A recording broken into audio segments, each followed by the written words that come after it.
90.5 FM. The time is just 4 minutes after 9, and you're welcome to another edition of Alhaji and Alhaji, the mother of all talk shows. This Saturday as well, there are numerous issues on our table to discuss, because so much has been happening throughout the entire week which deserves our attention. So much has happened. But I would want to premise my introduction this morning on a statement made by Ghana's first president, Osajifo Dr. Kwame Nkrumah. It was in 1963, June 21st. And he says, and I quote, "Proposals of aid need to be examined with care. Most of all, we must beware of any kind of military help, for it can so easily place us in the hands of foreign powers and make them in effect arbiters of our fate. Apart from drawing us into their orbit, they become intimately familiar with details of our defense structure and its strength. They can even become the designers of our defense structure and place us completely at their mercy. Aid of this kind, even when ostensibly free, can be most dangerous and costly in its consequences." That's a statement made by Osajifo Dr. Kwame Nkrumah at the National Assembly on the ratification of the OAU Charter on the 21st of June 1963. On that note, I welcome you to today's edition of Alhaji and Alhaji, the mother of all talk shows. My name is Samuel Eshen, and with the assistance of my panelists, we will do justice to the issues. This morning, I don't think I necessarily have to walk you through the issues we'll be tabling for discussion, because I know you have an idea what it is we'll be talking about. This week has been all about the sovereignty of Ghana. This week has been all about the security of Ghana. This week has been all about aid and grants that are supposed to come to Ghana in the form of training cooperation. This week has been about a defense deal between the United States of America and a sovereign nation called Ghana, which has raised so much controversy in the media, with many having that sense, that feeling that Ghana is selling its rights, its sovereignty to the United States of America through this defense deal. What do you think? This had gone to Cabinet. His Excellency the President, his Vice President, his Cabinet Ministers have reviewed this agreement and further sent it to Parliament for ratification. It was during the process of being sent to Parliament that the document got to us as media men, that we perused it and got to know the fine details of the agreement that Ghana was signing. It went to Parliament. Yesterday was the day. The debate went on. The minority stepped out or walked out of that debate. The majority passed it. What awaits us as a people? That's the matter we are discussing this morning. Was due diligence done? The interest of Ghanaians, was it sought? The pledge to keep us safe from foreign interferences and invasion, is that what we have done as a people? I wish I had a chance to take you through the articles one after the other, so you'll be informed what it is we talk about when we talk about this defense deal between the United States of America and Ghana.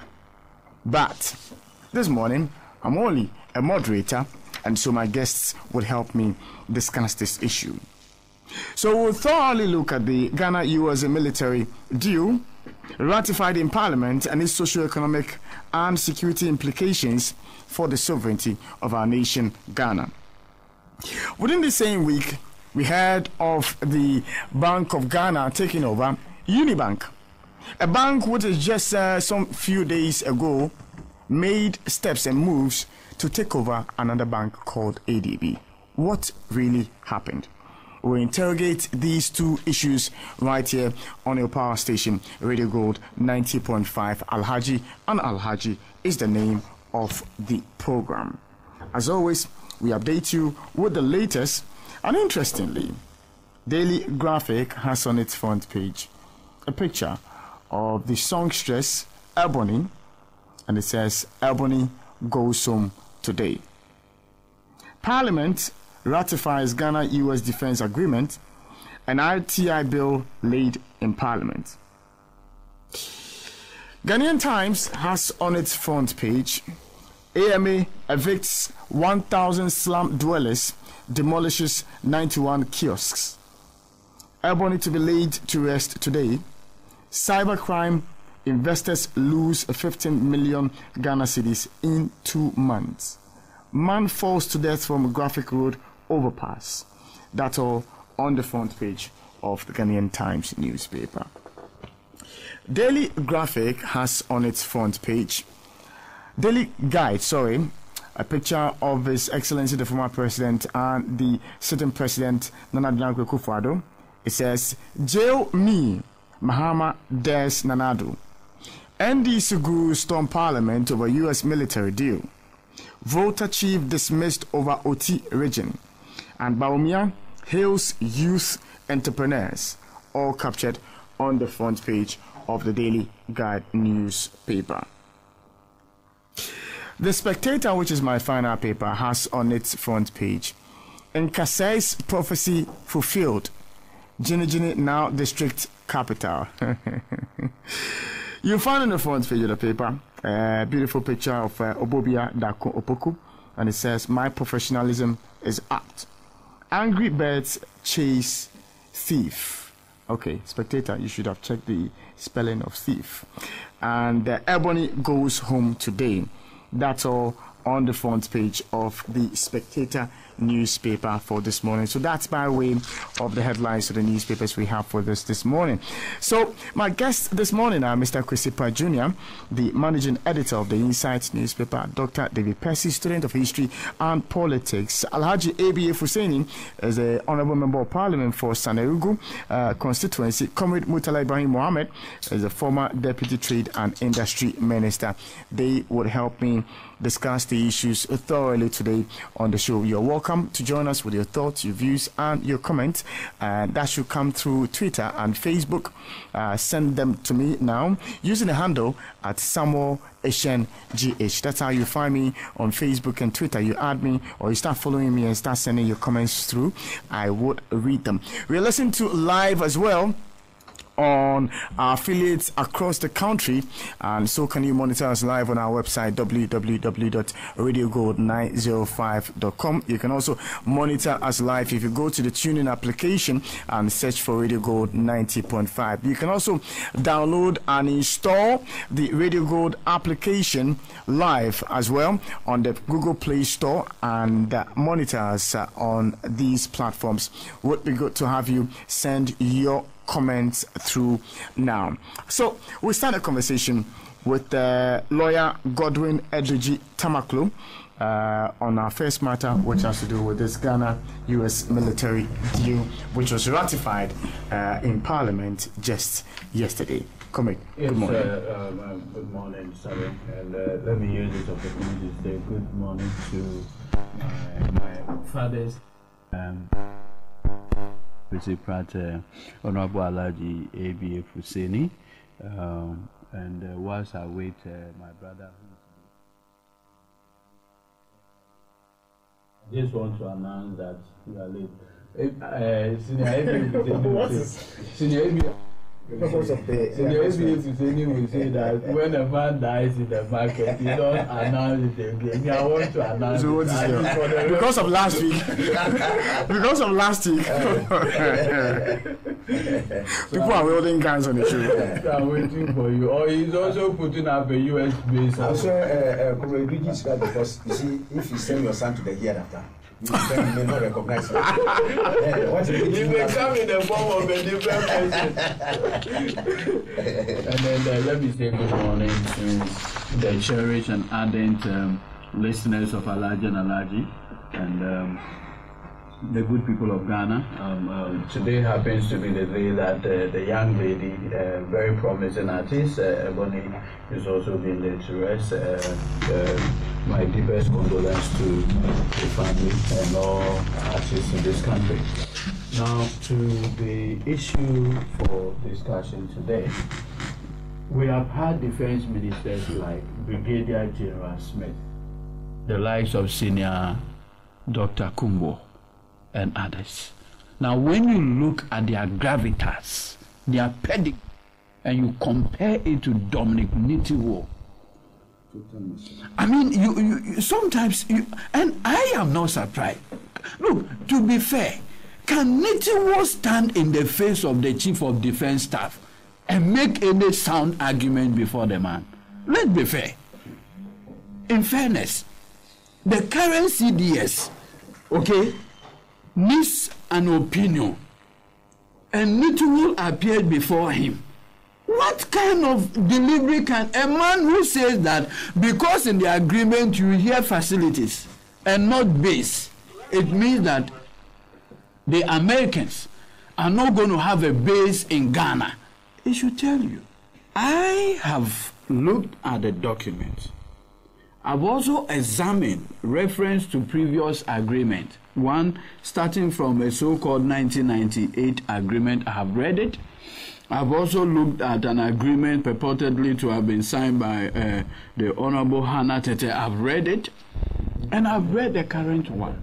First of all, the memorandum that was sent to Parliament accompanying this agreement, so-called, in that memorandum, it is stated clearly that the 2015 agreement had expired. So my understanding, my little learning in law, means that if something has expired, it means that its life has come to an end. So if the agreement purportedly to have been signed by Honorable Hannah had come to an end, then it doesn't exist for whatever purpose that it is worth. And true to this current agreement that the MPP MPs yesterday ratified, Sammy, the agreement was negotiated on its own. The Americans came with 11 military and other staffs. The Ghanaian side was represented by 10 officers from different departments and agencies at the negotiating table. So it is not like an extension of the 2015 agreement. No. It is an entirely new agreement on its own with very clear terms. Samuel Eshen. The agreement went to cabinet. And you know, at cabinet, it is the president who has it. The vice president, Mahmoud Bamia, was there. The MPP general secretary and other parachiks of the MPP were all there. Chairman Sabonsu, ministers who attend cabinet. Cabinet examined the negotiated agreement and came to the conclusion that it is good for the Republic of Ghana. Now, once Parliament, Cabinet examined it, it was taken to Parliament and the committee was to examine it. I'll leave portions to Honorable ABF Husseini to deal with it. So, a joint report of the Joint Committee on Defense, Interior, Constitutional Legal Affairs had this to say. Maybe I'll leave the bigger portions of the agreement too. So let me just read paragraph 6.4 to our listeners so that we can take it from there. What the committee itself presented, the committee, the joint committee, made up of MPP MPs. There's a quote. The committee noted with concern the unfettered access the agreement grants to the aircraft, vehicles, vessels of the United States Department of Defense to enter and exit and freely move within the territory airspace, territorial waters of Ghana. This may appear to undermine the sovereignty and security of Ghana. Now, the representatives of the people of Ghana, our MPs, that we pay at the end of every month, the people that we all queued to vote for,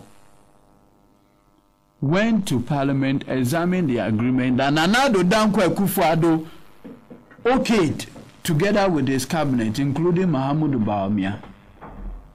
When they examined it at the committee level, they said, look, the agreement undermines the sovereignty of Ghana. It undermines the sovereignty of Ghana. Now, the Constitution of Ghana says that if the president of Ghana undermines the sovereignty of Ghana, it's a basis for him to be even removed from office. Because by doing so, he had violated the 1992 Constitution itself. Because the Constitution says sovereignty emanates from the people of Ghana. So if the president, and under Article 72, he is the one who engages or executes treaties on behalf of the government of Ghana, he can do that through any of his assigns, here the defense minister or anybody. He goes into an agreement. He executes an agreement. And the agreement, according to the committee, at paragraph 6(4) of the committee, the joint committee report, it says that this committee is saying that, or raising concern, that the agreement undermines the sovereignty and the national security of Ghana. Then, the 52% people who voted, the representatives, say, we are aware. We are aware. We are aware. We are aware that the committee says that this one undermines our sovereignty, but we will ratify it regardless. Now, Parliament must also know that Parliament is a creature of the 1992 Constitution. Parliament did not come from the skies. So when Parliament proposed to ratify an agreement under Article 75 of the 1992 Constitution, the agreement must accord, must advance, must protect the sovereignty of the people of this country. You know why Donald Trump says American first? Do you know why? American first. Everything he does, America first. In fact, recently, Asian company wanted to buy an American chip company, Qualcomm. Donald Trump torpedoed it on national security grounds. He said he won't allow it because effectively by doing that, it will promote the businesses of Huawei. So it was abrogated on the basis of national security, and his watchword is America first. Now, Nana Addo Dankwa Akufo-Addo is rather saying America first. He has decided to put America ahead of Ghana. An agreement that the joint committee comprising Interior, Constitutional, Legal, Defense, they looked at all of these things and came to the conclusion that this agreement undermines our sovereignty. This is an agreement executed by Nana Addo Dankwa Akufo-Addo together with his cabinet. And do you know how much they took? $20 million. Judas,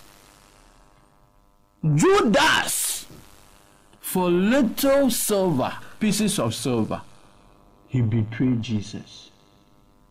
Today, 28 million Ghanaians, our pride as a sovereign country, had been sold out there for nothing but $20 million.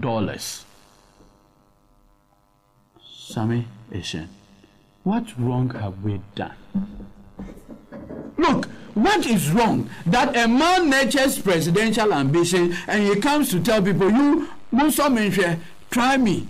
People evaluated, they say, okay, you 53%. They say, okay, yeah, I saw what. Then you take $20 million and you sell our sovereignty. Is Ghana not worth more than $20 million, Eshen? Your pride, my pride. Uncle Kwesi Mutala, our pride as a sovereign state. Have we become the 51st state of the United States of America? Has Ghana now become an extension to the extent that we enter into an agreement that allows American vessels to come in and out as and when they like? And the most dangerous one is their access to our telecommunication infrastructure. You know, under Article 18 of the 1992 Constitution, you cannot even interfere with the communication of any individual without lawful permission. The Americans can do it without you knowing.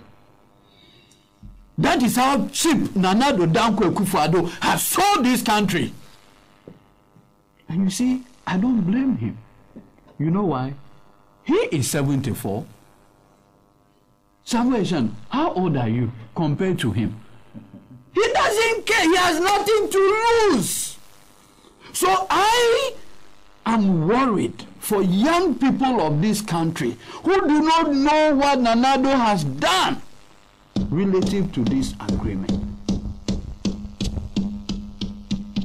And for the representatives of the people to go and rubber stamp. The committee itself says that this thing undermines our sovereignty. Then Speaker Michael Okwe, look at Nana Addo, look at Okwe, look at their age.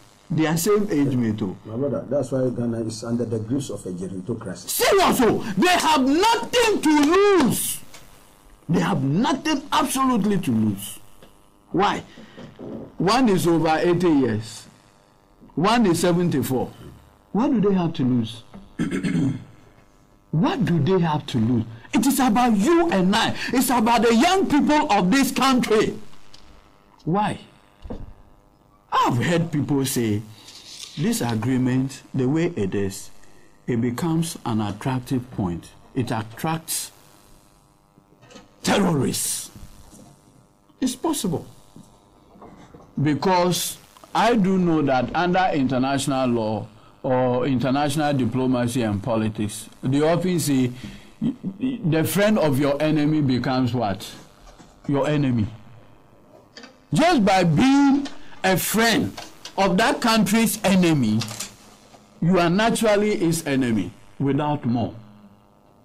So if as we speak, the agreement so entered into between the Republic of Ghana allows American soldiers to come here, have access.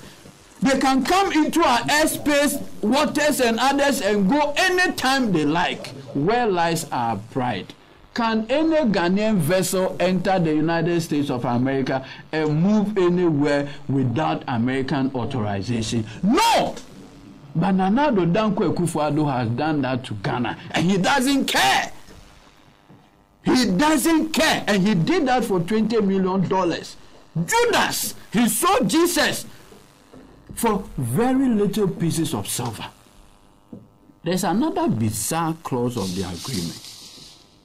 And for me, that part says again the Constitution. What it does is to oust the jurisdiction of the courts of Ghana. A classic example. If an American soldier comes in today, he's driving in town, he's drunk, involved himself in an accident with carelessness, recklessness, involved in an accident with, say, a Ghanaian trotro, carrying several people and they all die. You can't charge him in any court of law for reckless driving. Meanwhile, let a Ghanaian taxi driver by mistake engage in a similar accident, he will be charged in the laws of in the courts of Ghana. This is the agreement that Nana Addo has signed. 2, if an American soldier, with the greatest respect, even engages in any criminality, rape, and their record of American soldiers engaged in those things in Japan, several at Philippines and the rest, they are documented record, even in Iraq. What it means is that American soldier who has engaged in that criminality, human rights violation, you can't try him in Ghana. Let LBG engage in that right violation, I will be tried in Ghana. When you put all of these things together, and to think that a man who has been touted as the foremost fighter for human rights is the one who will do this to Ghana. That's why you see our elders, when they say that power reveals a lot about a man, they know what they were saying or they are saying. Because you see, a man who will be in white, so maybe today with power, the result we are seeing is this agreement.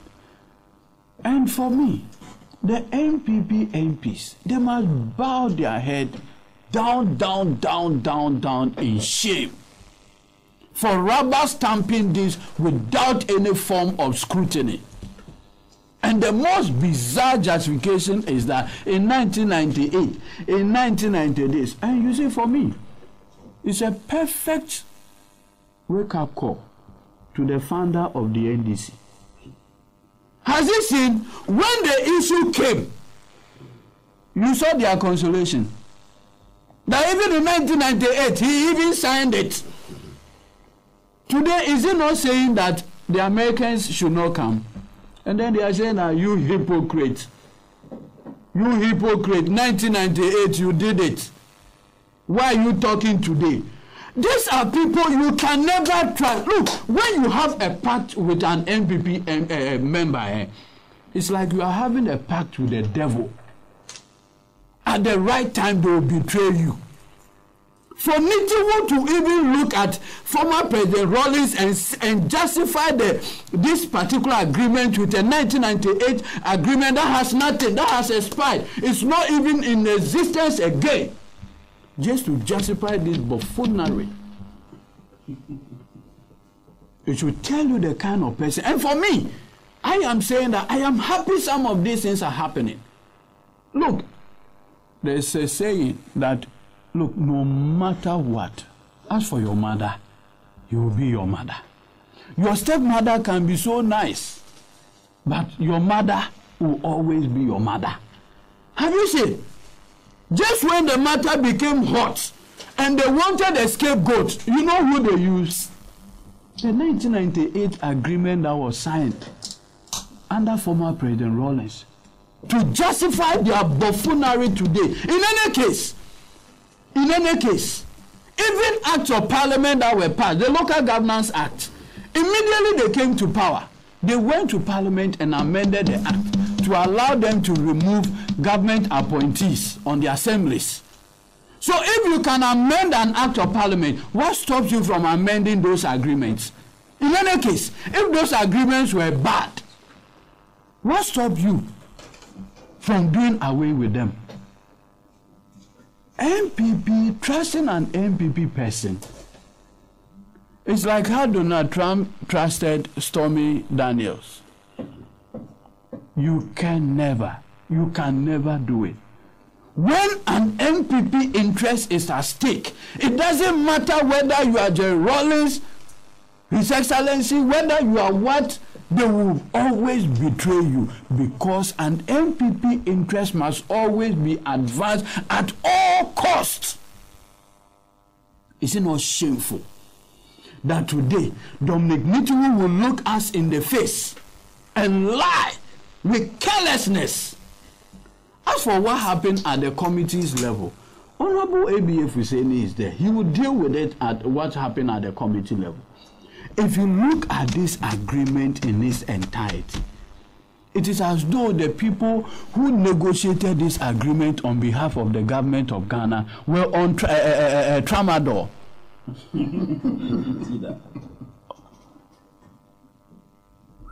No, it's like they were on tramadol.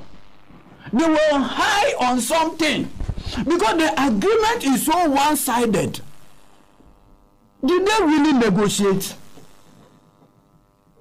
And for, you see, I know there are senior people today who will be doing equalization wherever they find themselves. This agreement is shameful. It is an insult to the integrity of this country, our sovereignty, our national security. We have basically compromised it. This agreement makes Ghana an extension. It's like how Russia sold Alaska to the US. We have basically sold this beautiful country of ours to the United States of America. We have effectively become the 51st state or whatever under the US because the agreement specifically says they have access to us. They can just come. At entry, the accounts will say they will just be coming, going, coming, going, coming, going, coming. Why? And for our defense minister to be parroting this agreement as his achievement, it speaks to lack of confidence on his part. It's like he has no self-esteem.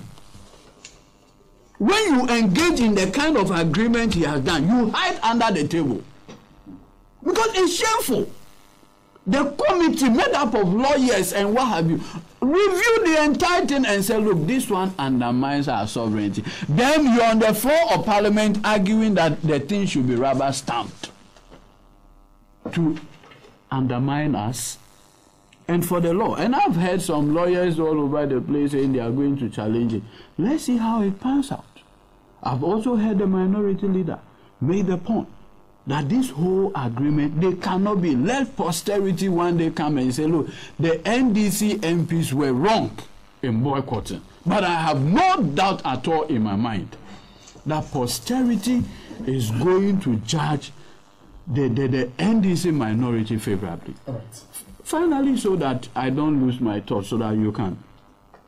Nobody prays for terror acts in this country. Nobody. In fact, nobody wants it here.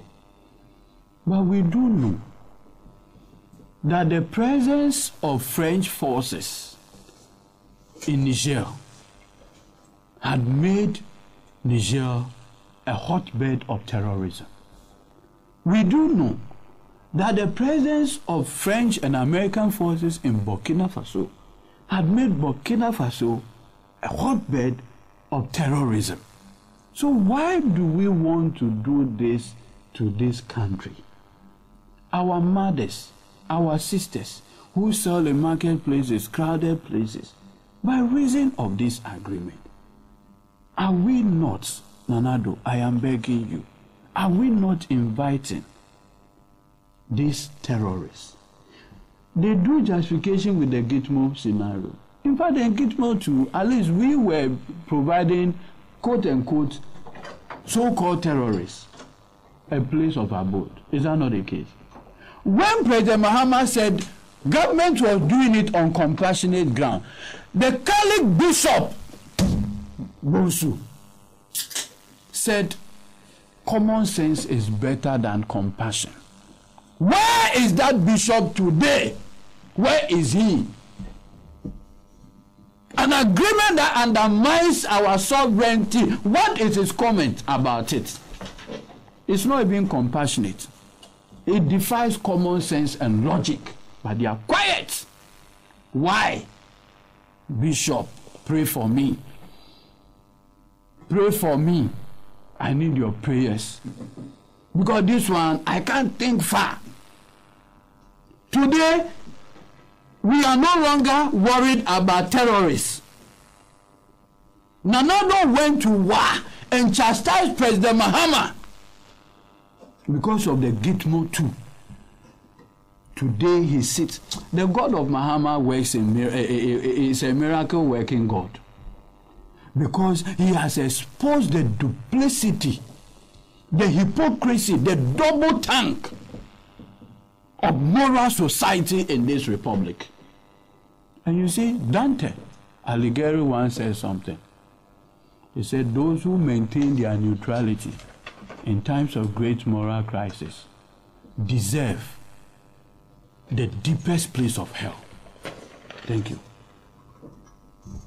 Thank you, lawyer, for your submission. And I'll come straight to you, Alhaji ABF Hussaini, on our first topic, which has to do with this US-Ghana agreement. Sammy, let me say a good morning to all the listeners of Radio Go. All right, Alhaji, whilst your microphone is worked on, it looks like your microphone has a little challenge. Whilst your microphone is being worked on, let me just put this announcement through. A 54-year-old lady who lives just about 400 meters away from Radio Gold here, left the house in a green top and a black skirt. She's fair in complexion. She's dark in complexion. She's stoutly built, and she's not returned to the house as we speak this morning. The family would want assistance from listeners to the show, especially those who live around here, Kolebu and the environs, to help out if they spot any woman aged between 54, around 54 years, dark in complexion, stoutly built, in a green top and a black skirt, to call this number 0244 592778, or report or bring that individual to the nearest police station, 0244 592778. The family would be grateful if listeners can help locate their beloved one, who is 54 years, dark in complexion, and stoutly built, in a green top and a black skirt. If you see this woman, please call the number I just put across. There will be a massive demonstration in Accra on Wednesday, March 28, 2018, to protest the establishment of U.S. military bases in Ghana. The demonstration, organized by the Ghana First Alliance, will start at the Obra Sport at 10 a.m. All Ghanaians who cherish national independence and sovereignty and freedom are invited to join. So that's a bit of information for you, Alhaji. I believe your microphone is okay now, so you can proceed. Thank you very much. Let me say a good morning to all the listeners of Radio Good across the world, to the good Brichina people of the Sanarbu constituency, and to Comrade Kwesi Pratt, Comrade Brother Mutala, and my very good brother Eduji Tamaklu, and of course your very good self. Sami, today, in fact yesterday, was one of the biggest calamities to befall this nation after that 24 February 1966 coup. I draw parallels between the two systems. And Sami, I have always said it, that you see, if you cure a monkey of its toothache, it will invariably visit your farm and wreak havoc. If there's suffering in hell, blame death. This is a nation-wrecking government. I've said it long before that these people are nation wreckers. And so when you put them at the helm of affairs, your nation will be wrecked. Sammy, you don't ask that the roof is standing when the house has fallen. So what happened for me yesterday was not an agreement in Parliament. It is, for want of a reason, a rape of the sovereignty, territorial independence, territorial integrity and independence of this nation. It was a debasement of the sanctity of our forebears who sacrificed their lives to propel Ghana from the colonial yoke, to secure liberation, so that the black man will also show, as the legendary Osagyefo Dr. Kwame Nkrumah, the founder of this nation, said, that the black man is also capable of managing his affairs. Yesterday, a sword was driven through that bold edifice that symbolizes the dignity, vision, and strength of the black man. What we have struggled for 61 years to attain the independence and sovereignty of this country was surrounded by this visionless, incompetent, corruption-ridden, nepotistic, gerontocratic government.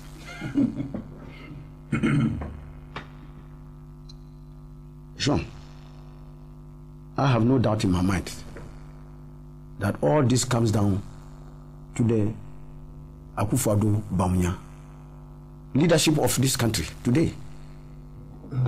I know not, and I do remember that I think, Kwesi, I don't know whether it was 2006 or 2007 when under President Kufuor, a similar thing was attempted.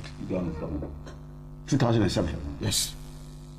President Kufuor had the humility at the end to look at the repercussions it had for the nation and withdrew. Not this recalcitrant government.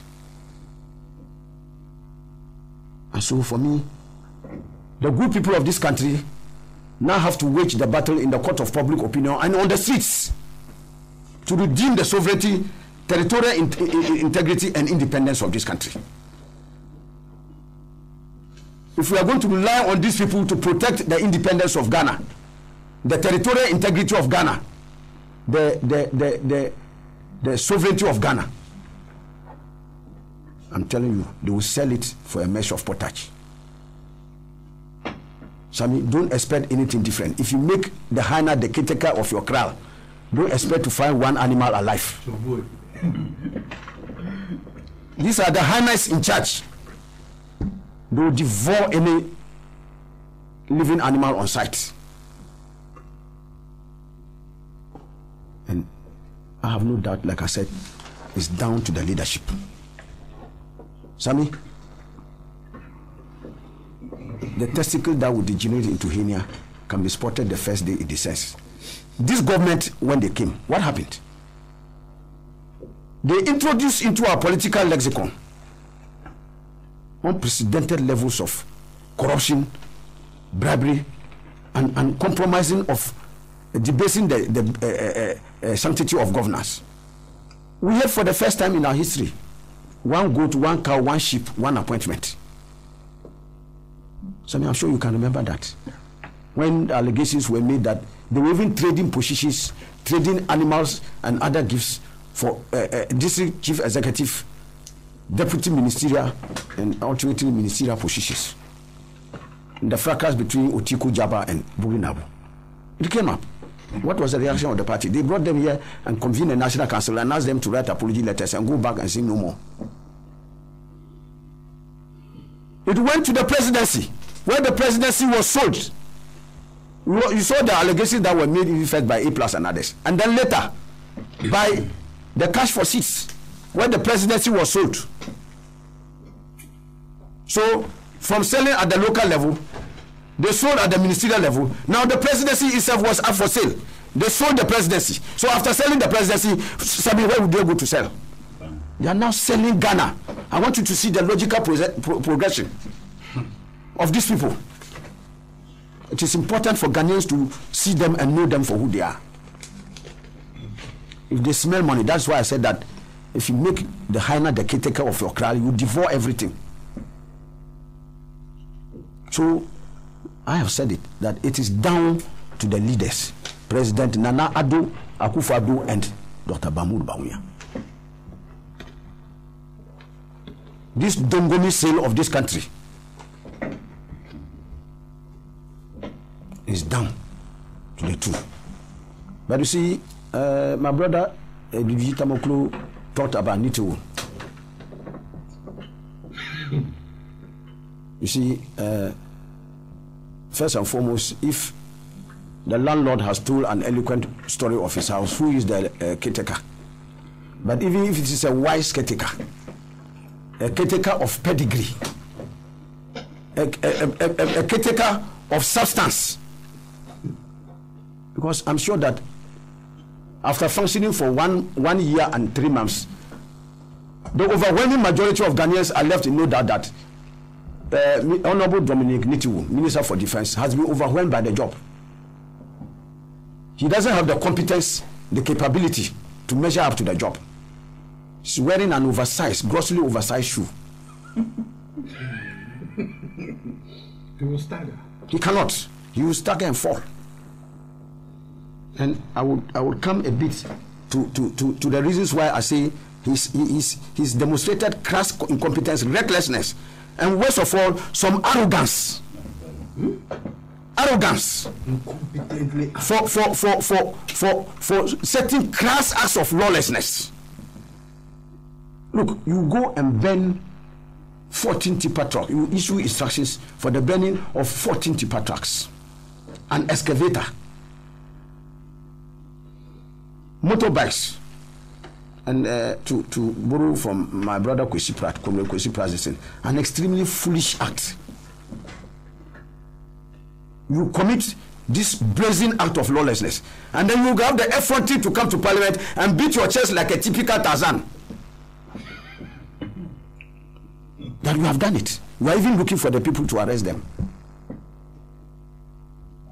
And beat your chest in triumph, as if it's an achievement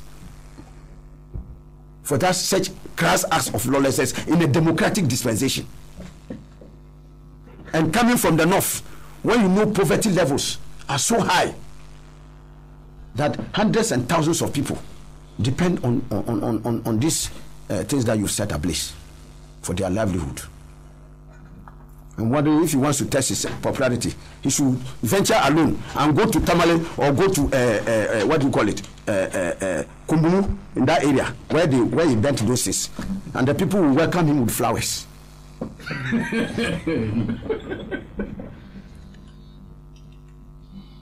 Let me first and foremost make some very important corrections to what this incompetent defense minister sought to put out.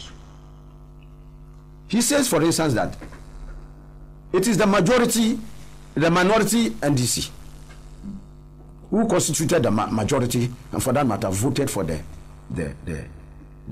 report.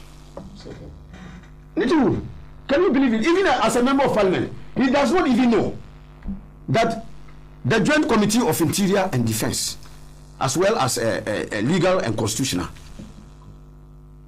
Honorable Mutala, you have been a member of parliament.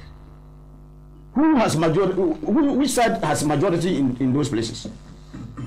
Is it the minority which has majority on those committees? You just need to read him in the standing order. You see, so even and he has been a member of parliament for how many terms?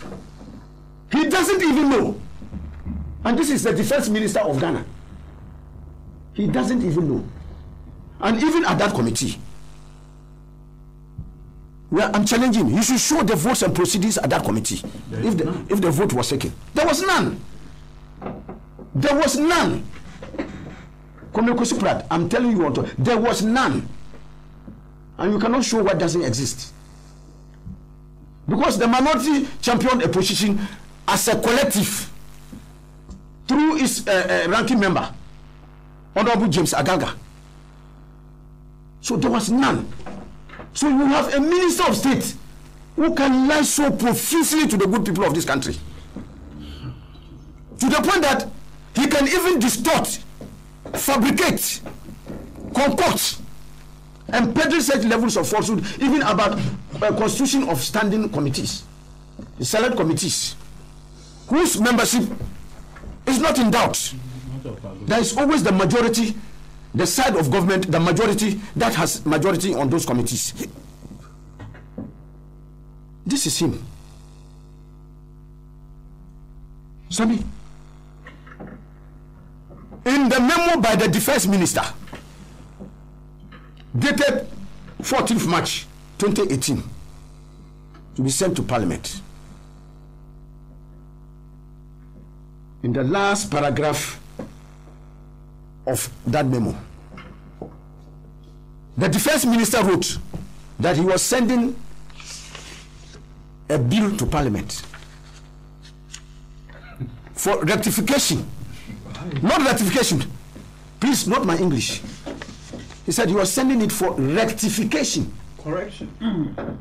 To rectify. Rectification, not ratification. Minister for Defense.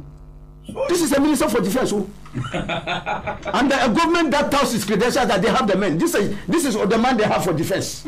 It's a board. For rectification. And like you rightly pointed out, rectification, you have made an error. The error is to be corrected. That is rectification, not ratification. Does government even rectify document that? My brother,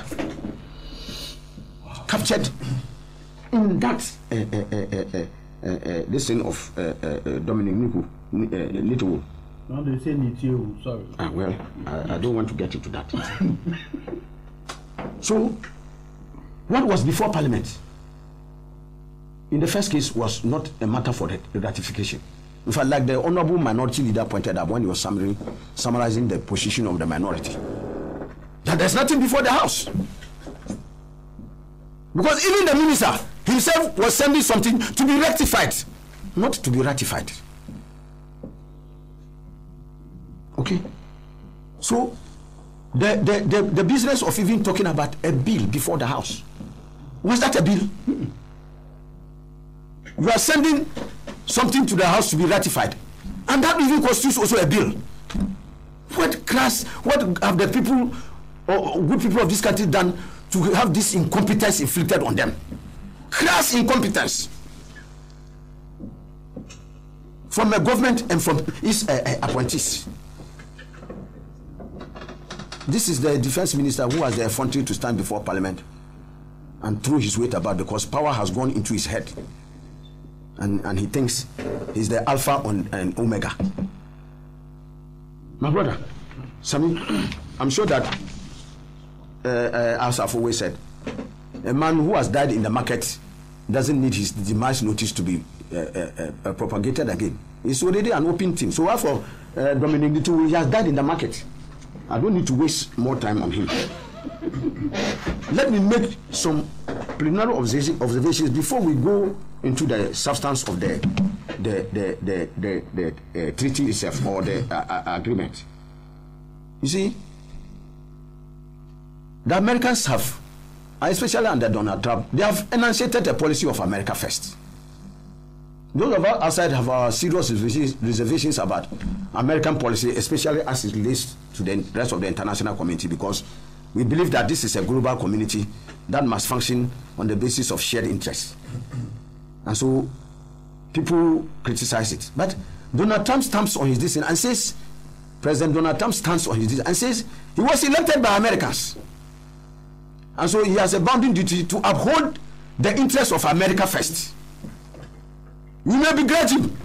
We may point to an isolationist tendency in American politics today and decry that America, which takes a claim to the leadership of the world, must not be engaging in those acts of isolationism and inward-lookingness. You can say all those things. But at the end of the day, President Donald Trump relates back to his constituency and says he was elected by Americans to champion American interests. And to that extent, you cannot fault him. That he must uphold interests of America. When it comes to us, what happens? We are not even prepared to mention Ghana. Even Ghana last. In the course of these negotiations, as we shall see, the shameless surrender of our sovereignty. And Comrade Eduji read that to you, and I want to take that again, because it's a very serious matter that came before Parliament and on the floor of the House. When even the committee in its own report,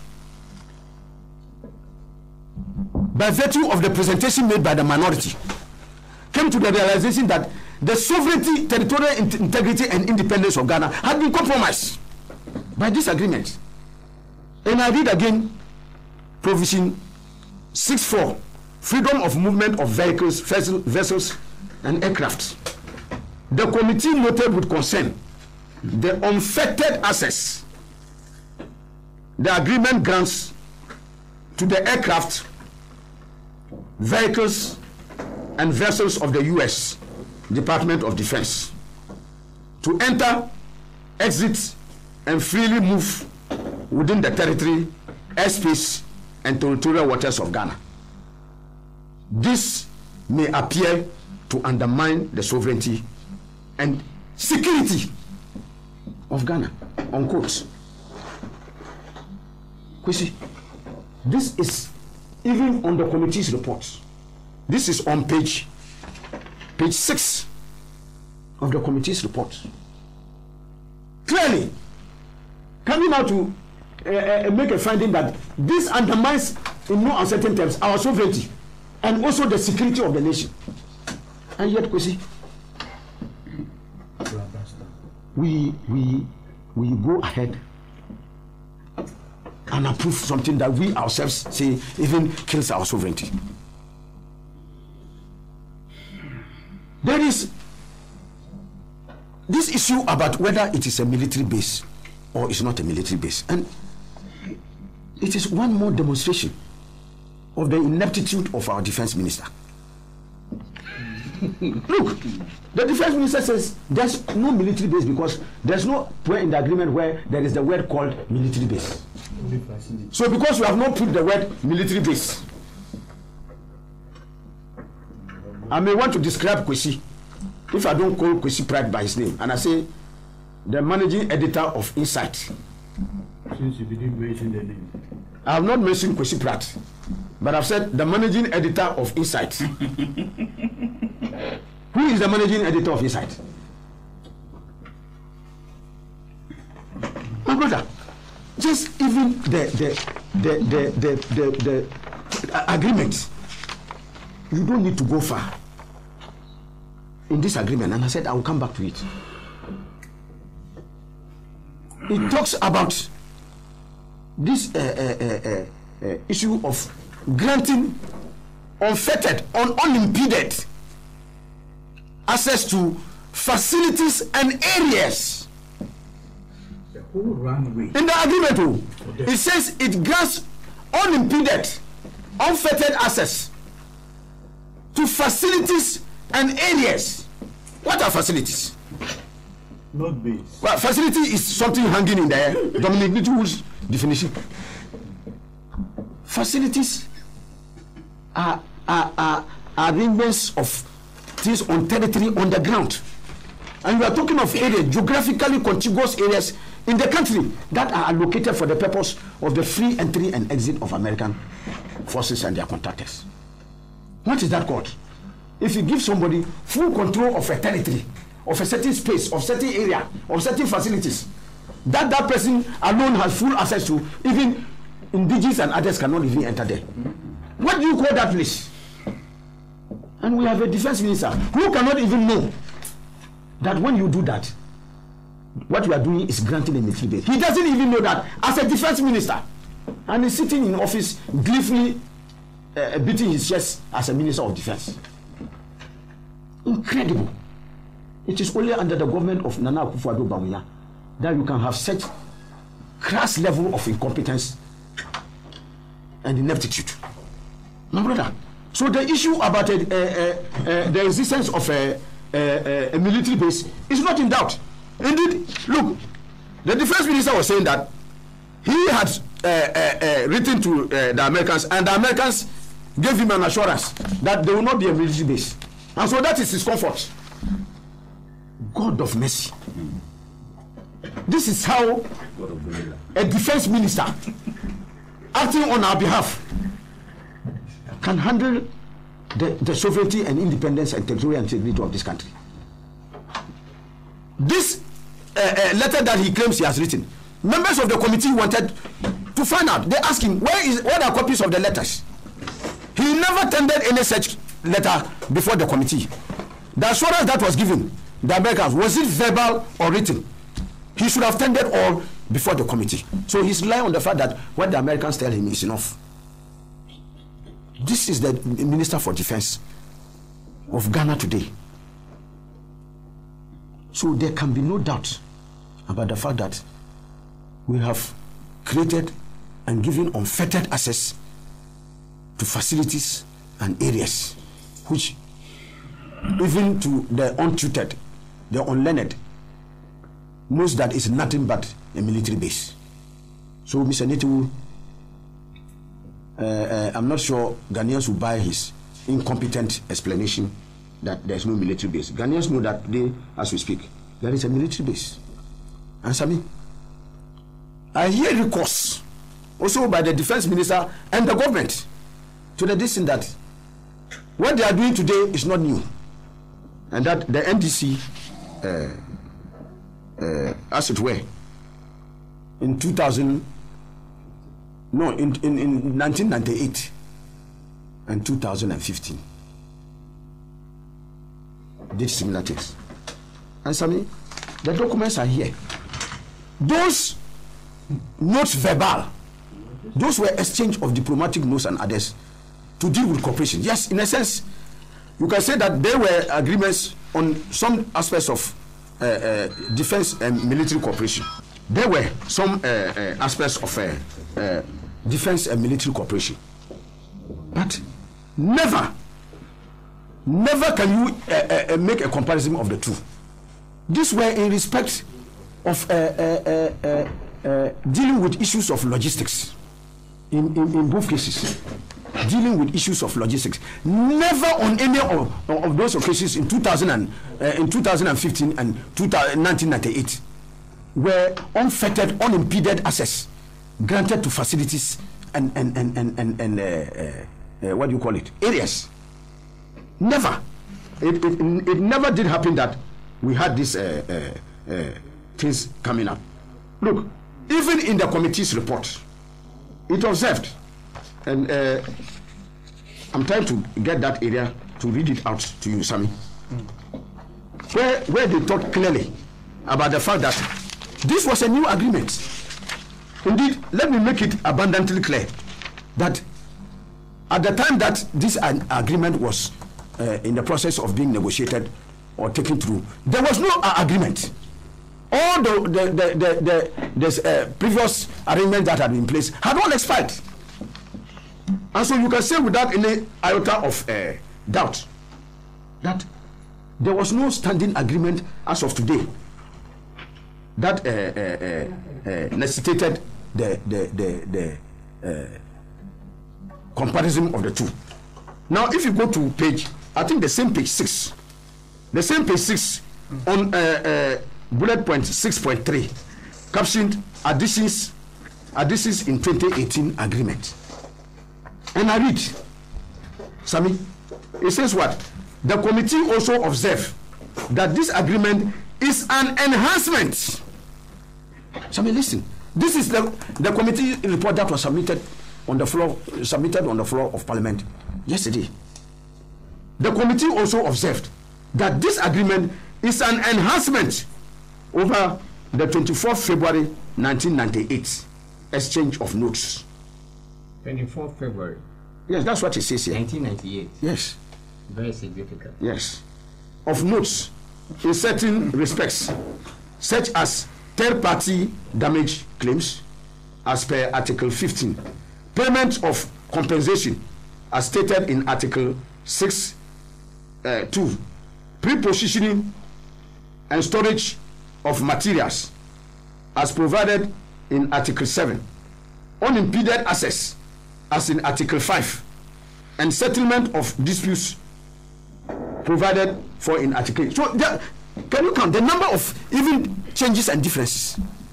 So, how can you come on the face of this and come back and argue that the two, 1998 and 2015, and the current sellouts that you are doing now are the same?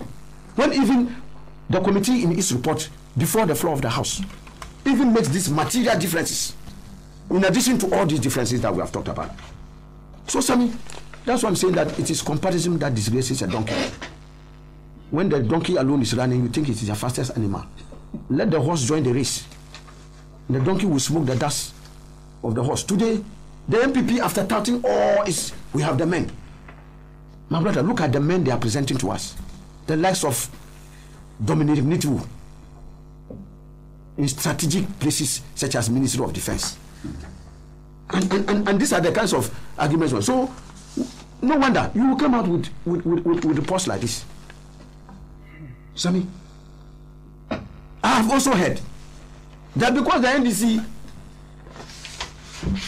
did these arrangements, the MPP's hands are tied, so they cannot do anything. This government, what has this government not renegotiated?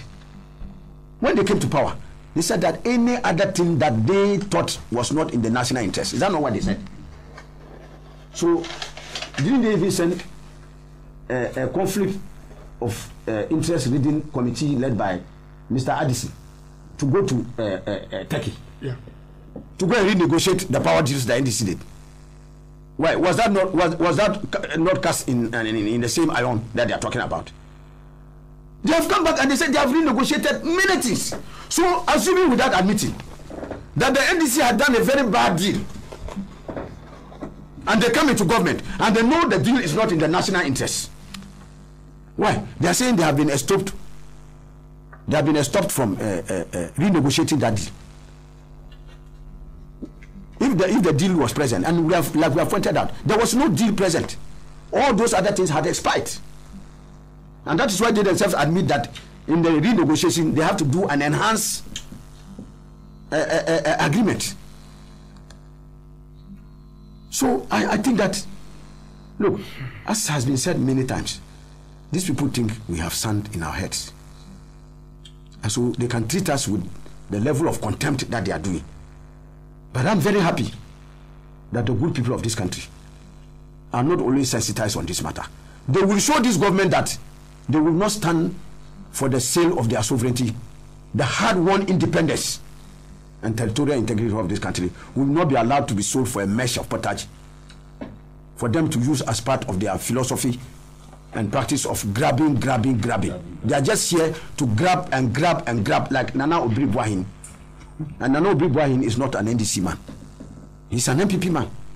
He says the level of grabbing, corruption, and malfeasance in this government makes him want to weep. Where the likes of him who have struggled for the NPP were only given 3,000 Ghana cedis. And the rest of the grabbing is going on at the top echelons of the party. Now, Sabi, I want to look at this issue of the agreement itself and how it debases our sovereignty as a nation. I'm sure we have already touched some parts of it. But I cannot fathom a country that lays claim to be an independent country, to be a sovereign country, to cherish its territorial integrity and value the dignity of its citizens, when it can hand over unfettered, unimpeded access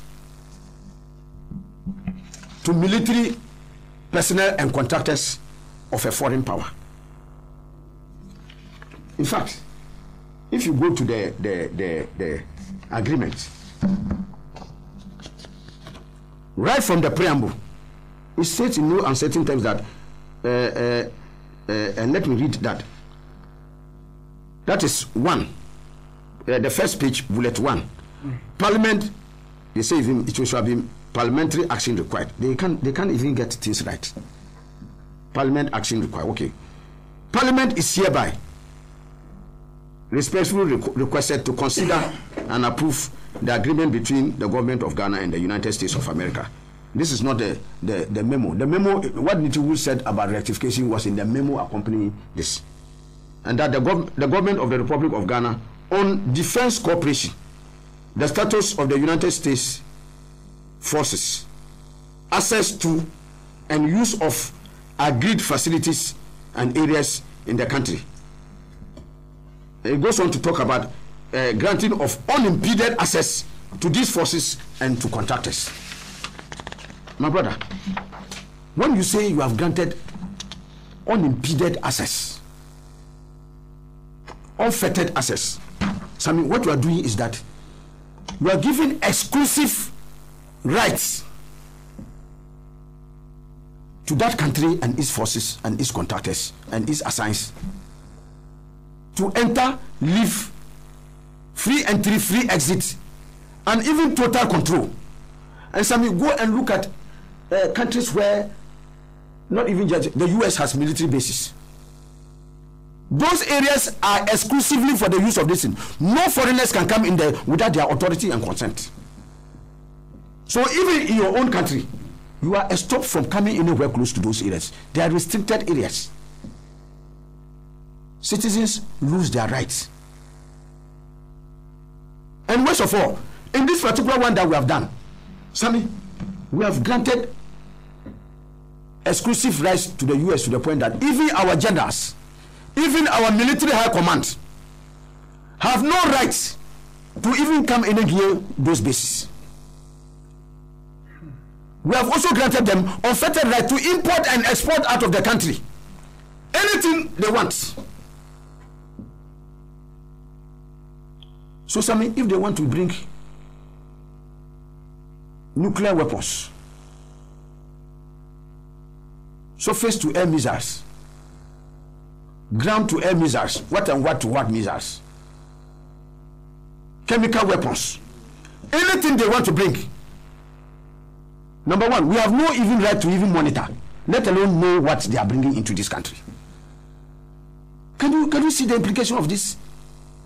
Will this be an independent sovereign country that things are entering your country, you have no right to even know what is entering, let alone even check? They are sacking you good in the evening. How can you even greet good night? We have no right to even monitor. How can we even know what they are bringing? And worst of all, Sammy, the things that they are bringing, they can range in billions of dollars.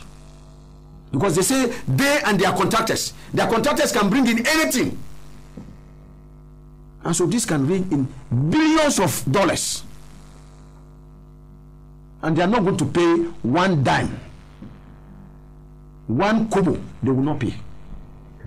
So apart from inflicting us with this atrocious negation of our independence and sovereignty, you are causing us huge financial distress by ensuring that all the imports and exports, it's not import, even in our country here, they can take away this free of charge.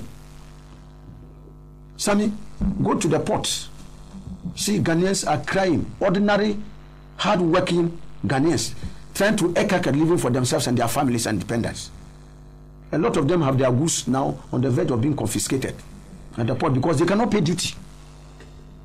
This government has escalated duties to an unprecedented level.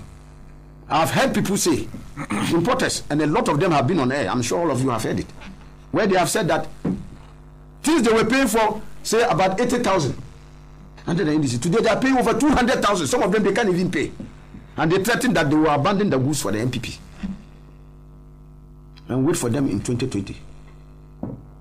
So I've seen some cosmetic attempts that were made to take condoms and those things out and listen. My brother, it has become like apartheid. It has become so moribund that it doesn't need to be reformed. It has to be dismantled.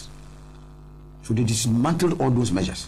Sammy, that is what has happened. Ghanaians cannot pay. And the richest country in the world, the United States of America, is being granted overzealous exemptions to import and export out of this country anything they want under this agreement. Sammy, not that. We are granting them privileges and exemptions reserved for only the diplomatic community. Wow. Yes. Under the Vienna Convention 1961, which grants immunity to diplomatic missions and staff and those things. That particular decision is reserved for only diplomats. But under this agreement, we have now agreed to grant them similar privileges and exemptions. And like has happened in all places where the US has bases, when they commit crimes ranging from petty crimes to capital to crimes that merit capital punishment, you cannot even arrest. Our security is stopped from effecting any arrest. They cannot even apprehend. They cannot arrest, let alone bring to book under our justice system. Such people who commit infringements of our law. So can you imagine, even for petty things that Ghanaians themselves, even somebody steals a fowl, it's not acceptable though, but maybe out of necessity to eat. My brother, they will give him 2 years or 5 years. Okay? The Americans can export out of this country shiploads of things. One pengue, Jenjene in Dabani. Capre Dakar. Never. Go to me. They won't pay. You see what distinction we have between a sovereign independent country. Sammy, even more bizarre, they say that under this agreement, that these security people and their contractors can even enter Ghana with an ID card. All right. Sammy, they can enter Ghana with ID cards. So, for what purpose would our immigration exist on this matter? Look at our immigration laws. Can any Ghanaian enter the US or any other country with ID card? So, I heard them talking of reciprocity, that this agreement, the important outstanding mark is that reciprocity. Okay, let me accept that for a moment. So, can Ghanaians enter the United States with ID cards? Ghanaian ID cards. Sammy, I can tell you that you should be running after Sammy. Yes. Yeah, Sammy, it is important. Yeah, Sammy, even if you want, I will donate my this. I'll make just a few minutes. I'll be done in a few minutes. I know that we are pressed for time. And Sammy, driving licenses and all those other things we are talking about. Go to the system and see how many times police arrest Ghanaians. Some of them, they possess the driving license, but it must have even expired. When these forces come into our country, they are not required to operate with Ghanaian driving license. Those of the US will suffice. Sammy, and look at all these atrocities we are inflicting on Ghanaians. The element of time. There is no time limit specified in this agreement, except for the nebulous statement that if you decide to opt out, you should give 1 year notice. So even for 100 years, such notice is not given. This agreement will remain valid. Any independent minded government negotiating such agreements does so with time limits in mind. So they will say this agreement will go for 5 years, 3 years, 2 years, 10 years, or even 15 years. A time limit will be put, so that you know the circumstances under which you are working on this. So I'm sure the infractions, and I want to encourage every Ghanaian to look for this agreement, this nation-wrecking agreement, this agreement that insults the independence, territorial integrity, and sovereignty of Ghana. To read it, I'm sure before they go halfway, there will be tears in their eyes. That this is a visionless, incompetent, corruption-ridden, nation-wrecking government that is selling Ghana out for a mess of pottage. Sammy, I have no doubt. You see, when President Nanado said in his BBC interview that gay and lesbian activities, homosexuality, is bound to come to Ghana, I'm sure you remember that. When he said it, this is a back door. It is a back door to smuggle these things in. Alhaji, you should be running yes, Sammy, now. And I'm saying that, look, God Almighty, Allah Almighty, is watching over every one of us. When God gives you the leadership of a nation, take note that tomorrow you will stand before Him and account. Thank you very much. I am telling you, Sammy, the attempt to inflict all this on the country and also promote these kinds of bankrupt culture tomorrow the leadership of all those who are in front of this will stand before the Almighty. So something is important. I'm saying something, let me land on this. It's important that as Ghanaians, especially the moral society, those who say they are men of God and they know what God has said about this particular thing, that today they have chosen to keep mute. They have lost their voices. They have lost the moral leadership to get up and stand up and speak for the truth and fight for this country. I remember in the case of the Gitmo 2, the religious leaders were loud across the length and breadth of this country. These were just two people on compassionate grounds who were given refuge in this country. This is a sellout of Ghana, Alhaji, with the potential consequence of having homosexuals and others parading the length and breadth of this country. And the moral society, they are dead silent. Thank you very much. God Almighty will deal with them. Yes. Look, Sammy, yes, I understand what you are saying. It's not about division of time. Sammy, I will comply in just 1 minute. It is important that in a nation where disaster is looming and leaders keep mute, not only will the disaster consume everybody, but they will take a greater proportion of the judgment. Let them know that we said it today. Many well-meaning people said it, that they have disappointed the overwhelming majority of our people who they claim they are there to serve, and worst of all, they have disappointed the Almighty God, who they say they are representing on this earth, and God will have His day. Thank you very much, Alhaji Fuseni, for your submission, and that brings us to 30 minutes to the top of the hour. 11 here on the show. You're welcome if you just join us. I've seen lots and lots of text messages coming through. I'll move on to Comrade Murtala Ibrahim for his thoughts on our first subject matter, which has to do with the Ghana-US military deal. Comrade, good morning. Good morning. Sammy, I thought that we would have given Alhaji Fuseni more time because he is a member of parliament, so he is averse with the information than all of us. I mean, he was there, but notwithstanding, I believe that even if we need to discuss really this topic, for me it makes a lot of sense. It is so because our nation has been sold, and frankly speaking, genuinely, I wept yesterday, and I believe that many people in the quiet would have also wept. I have a simple message for my brother, Honorable Nitowo.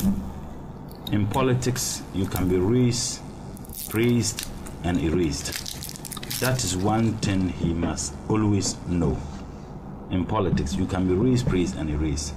He may think that he is in the good books of His Excellency the President, and he may be asked to discharge a responsibility regardless how reckless that responsibility is. He sees it as pride, and I think that Alhaji Fuseni enumerated some of the things he did and the way he conducted himself, particularly on the issue of the burning of the tracks. He vaunted about it, he boasted about it, and when I listened to him on Joy, I was wondering when he was a people teacher whether he could afford a motorbike, let alone a tipper truck. Yet people's tipper trucks were bent, and he came on radio boasting about it and and said that the decision was taken after cabinet. Be it as it may, what responsible ministers do, that even if your government took a decision and implemented the decision and it affects the livelihood of people, and there is a tremendous outcry in the country about the consequences of the decision that you have taken, for you to comment on it, the first thing is to commensurate with the affected person and express your sympathy before you can talk about the justification in the action. You see, Sammy, frankly speaking, and I mean it, I don't regard what has happened as just how insensitive this government is, how insensitive the minister is, or how disregard they care about the livelihood and the destiny and sovereignty of this country. To be very honest, I regard what the Minister for Defense and the MPP government did as a weakness of their mental and intellectual capacity to appreciate between what is right and what is wrong. To be very honest, that is how I regard it. I regard it so because we need to understand the ideological and philosophical position of the Buzia Dankwa tradition. And that is why I tell fellow young comrades that we should also take it a habit to appreciate the philosophy and ideology that we ascribe to. If we appreciate our ideological position very well, we will begin to understand the psyche of these people, more so at a time when the political arena globally is inundated with neoliberalist, neocolonialist, and fascist ideological propagandist material that they do through the media and other platforms. As a matter of fact, if you read the other stories and appreciate the ideological positions of these people, you can only come to one conclusion: why we are where we are, not only Ghana, but I believe that the entire global community, that they have infiltrated not just the media, but the clergy, civil society groups, and in fact even sports they have infiltrated. The extent to which at any point in time they have a common agenda. But let me remind the current government and the MPP administration that America have never hidden their foreign policy position. And those of us who have had some little training in international relations, America's foreign policy of having a permanent friend, a permanent interest and not permanent friend, is not hidden. At any point in time, you can be their friend as long as you want to do something that serves the domestic interests of America first and foremost. That we must understand. Alhaji and those listening to us, let us not be deceived into thinking that this agreement negotiating started 8 months ago. No. As a matter of fact, the NPP had these discussions with the American government before the elections of 2016. Let's get this very, very clearly. It didn't start 8 months ago. But Shen, on this program, I remember when the minority, we constituted leadership in the minority. Some of us expressed some genuine concerns, you remember? And those genuine concerns were not expressed on the basis of hate, but they were expressed more so when we had the bribery, you remember? The vetting, the allegation of bribery with regards to the vetting of the Minister for Justice and Attorney General. And we didn't mince words in our conclusion on the kind of minority that we're going to have. I will be the first person to state, with all humility, that we need to commend the leadership of minority. We need to commend Honorable Haruna Idrisu. We need to commend Honorable Aveji, Honorable Mutaka, Honorable Ahmed, the entire leadership of minority and the entire members of the minority in parliament, that they have held their own, and they ought our genuine and sincere commendation. When I listened to the minority leader on my way here, and I got the understanding that his submission was about 17 minutes, he demonstrated the kind of person some of us knew for a very long time. And these were some of the things we expected from our minority and the minority leadership. And they have demonstrated that, and they ought to be commended. It is also important for us to understand, as a political party, that the challenges confronting us today is not just about NDC. It's about an attempt to rewrite the history of this country, the socio-economic history of Ghana, so that it suits the interests of those who think that only they have the birthright to govern this country. We ought to commend President Kufuor. The fact that this attempt was made on the people of this country, whether indeed he gave his initial approval, but when pressure was exerted, he backed out. I've got some information, accurate or not accurate. When President Bush visited Ghana, the understanding I got was that it was the government that planted the question for the journalists to ask President Bush about this thing, and that was when he said baloney, remember? Yeah. So we ought to commend him, because if at the time that, regardless the pressure exerted on President Kufuor, he realized that the sovereignty and the interests of Ghana was sine qua non to our survival together as a people, and he backed out, we ought to commend him.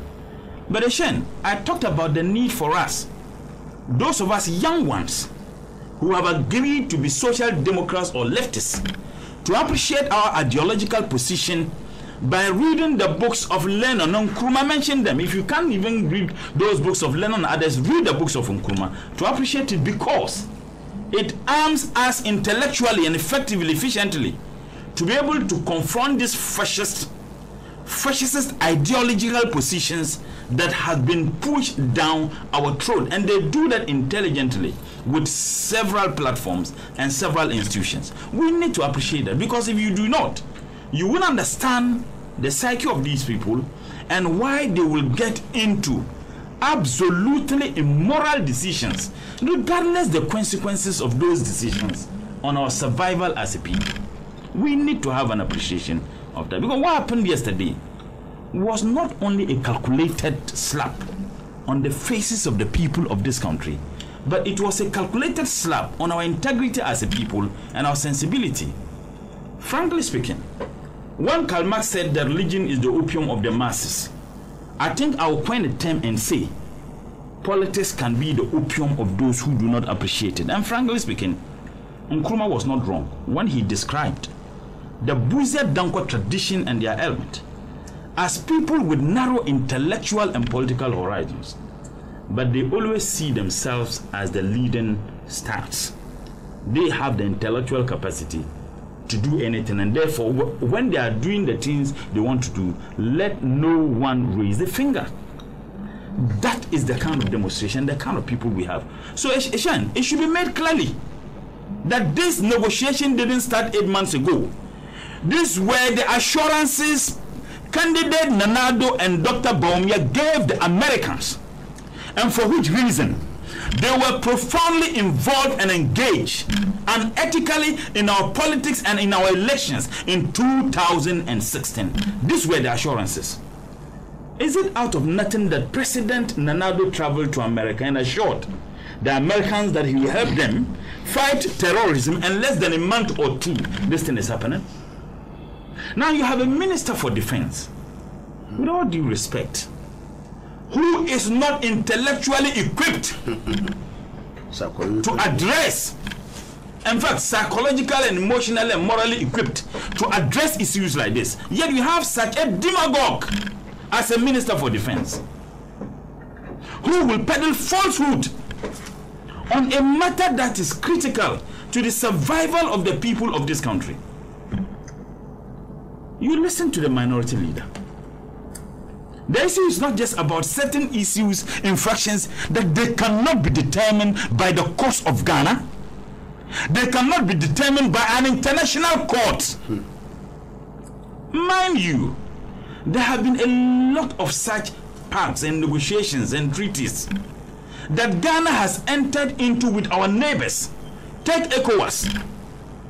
We have had such agreements. We are signatories to such ECOWAS Convention on the Prevention of Terrorism. We have had same with AU. Now we have a bilateral and ethical arrangement with the American government. What will be our position with sub-regional and continental position on similar issues? If those positions certainly would not be in sync with this kind of secret arrangement we have had with the American people, what would be our position? Completely isolated. Completely isolated. For me, the conduct of Honorable Nitiwul and the majority, or the MPs yesterday, is beyond a joke.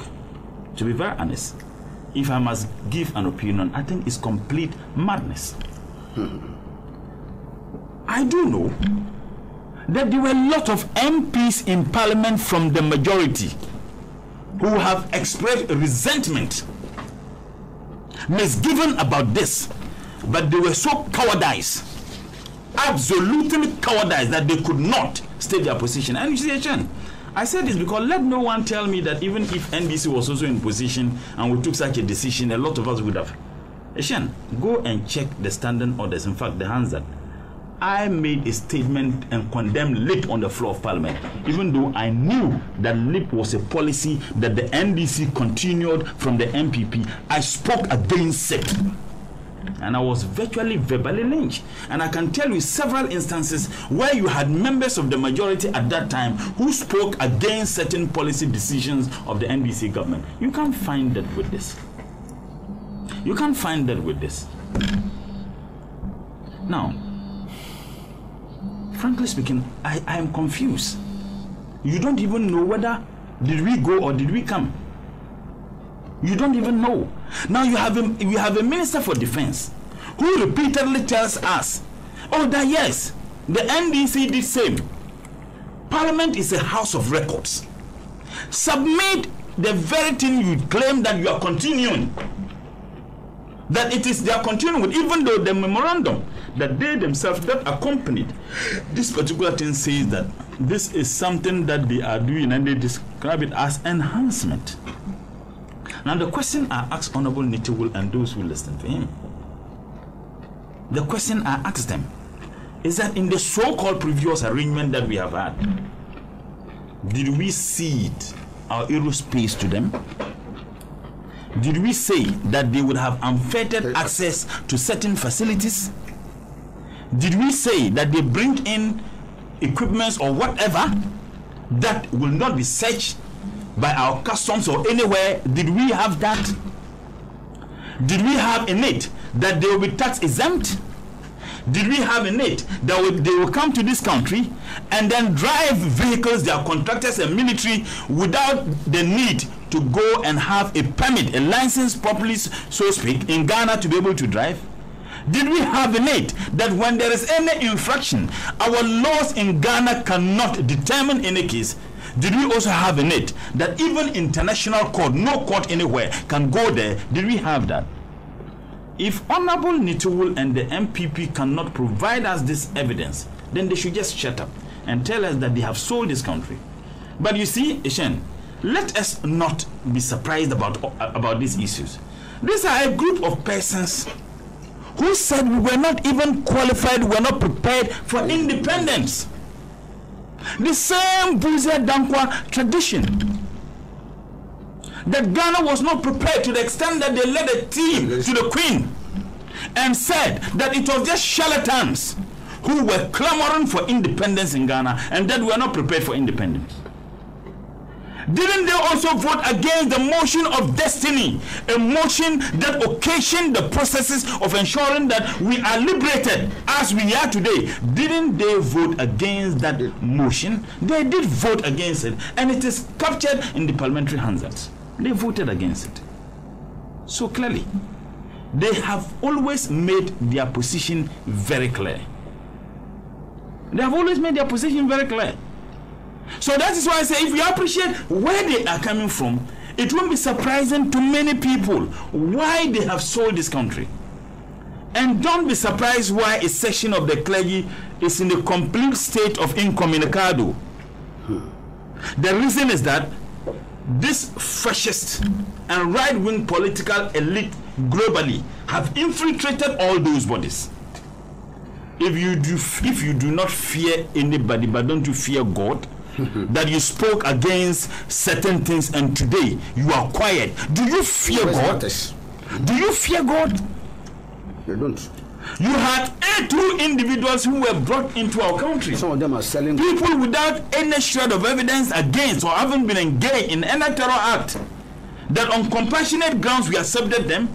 You mounted the pulpit and described that as insensitive and described that as callous. That this nation, indeed, we were virtually exposed. Now people are coming to set up base. And I listened to funny analysis that are made. Funny stories.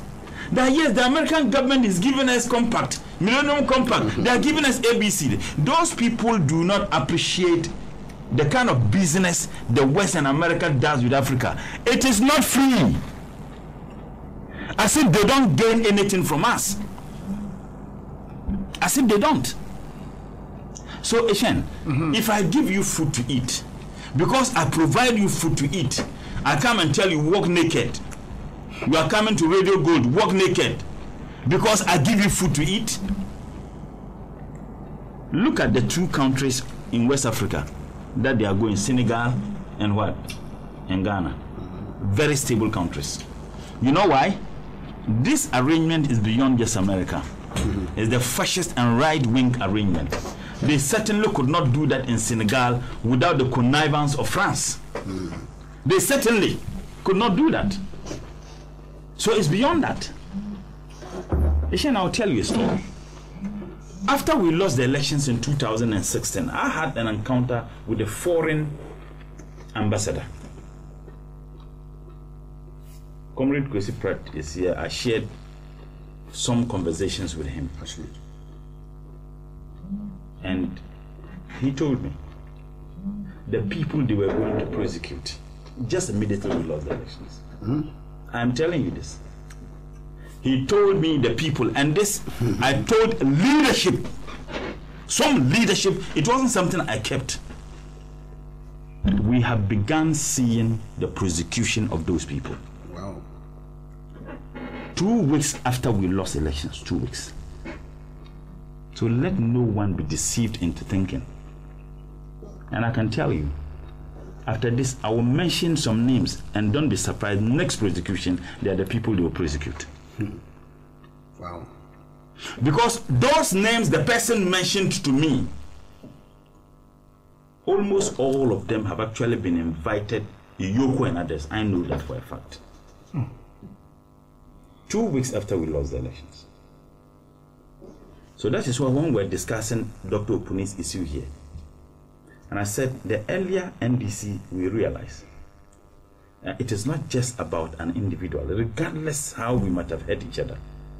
It's about an agenda to destroy this, an agenda to destroy political parties that will stand up against their fascist and reactionary attempts to sell the birthright of this country. That is precisely what they are doing. But you know one interesting thing, Eshen, when we lost elections, there were a lot of hypocrites, whether out of fear for whatever they might have engaged in, they started flirting with the NPP. They started, and some of them were deceived into flirting with them. And then, having flirted with them, they would begin to deal with those people. It is not for nothing that certain people will take a radical position against this Buziya Danko tradition, because they have demonstrated that time and again that it doesn't matter how good you are to them. What matters is political power, and once they get it, they deal with you. So let no one be surprised. The only option we have now is to go to Supreme Court and have this useless approval annulled. That is the only option. And I hope and pray. The streets, the people are there. That is where the strength of... I agree, but I'm saying that's where we should go. I agree, but I'm saying the good people of this country they engage in an ethical thing. And I'm saying that people should do that. And I hope and pray that the justice system of this country will do the needful. I hope and pray they will realize that their powers and authorities, this useless arrangement and agreement, have been torpedoed. They would realize that. They would realize that the constitution that says that they have the power to look at every single action or review any action, that same useless arrangement done by an immortal parliament is undermining not just the authority of the over 27 million Ghanaians, but the authority of our rules and regulations that govern the conduct of all of us, including the president. This arrangement that President Nana Addo is bent on and succeeded in having it approved by the majority is something that they promised them before the elections. Help us win the elections and would help you set up your base in Ghana. That is the fact. Help us win these elections and we will help you set up a base in Ghana. And that is why they brought people. And in this country, NDC must also have ourselves to blame. And Eshen, look, I'll tell you, they are in the process of buying drones in this country. My understanding is that they are making $1 million profit from each. Yes. Yes. In this country. For Operation Vanguard. Oh, well, I'll tell you something. You'll be shocked. They are in the process. Eshen, but it should also be made very clear to the Americans and whoever involved, they cannot joke with the willpower of the Ghanaian people. They can't. They can't. Why? America had a base in Liberia. Before what happened in Liberia, what happened? They fled, they left.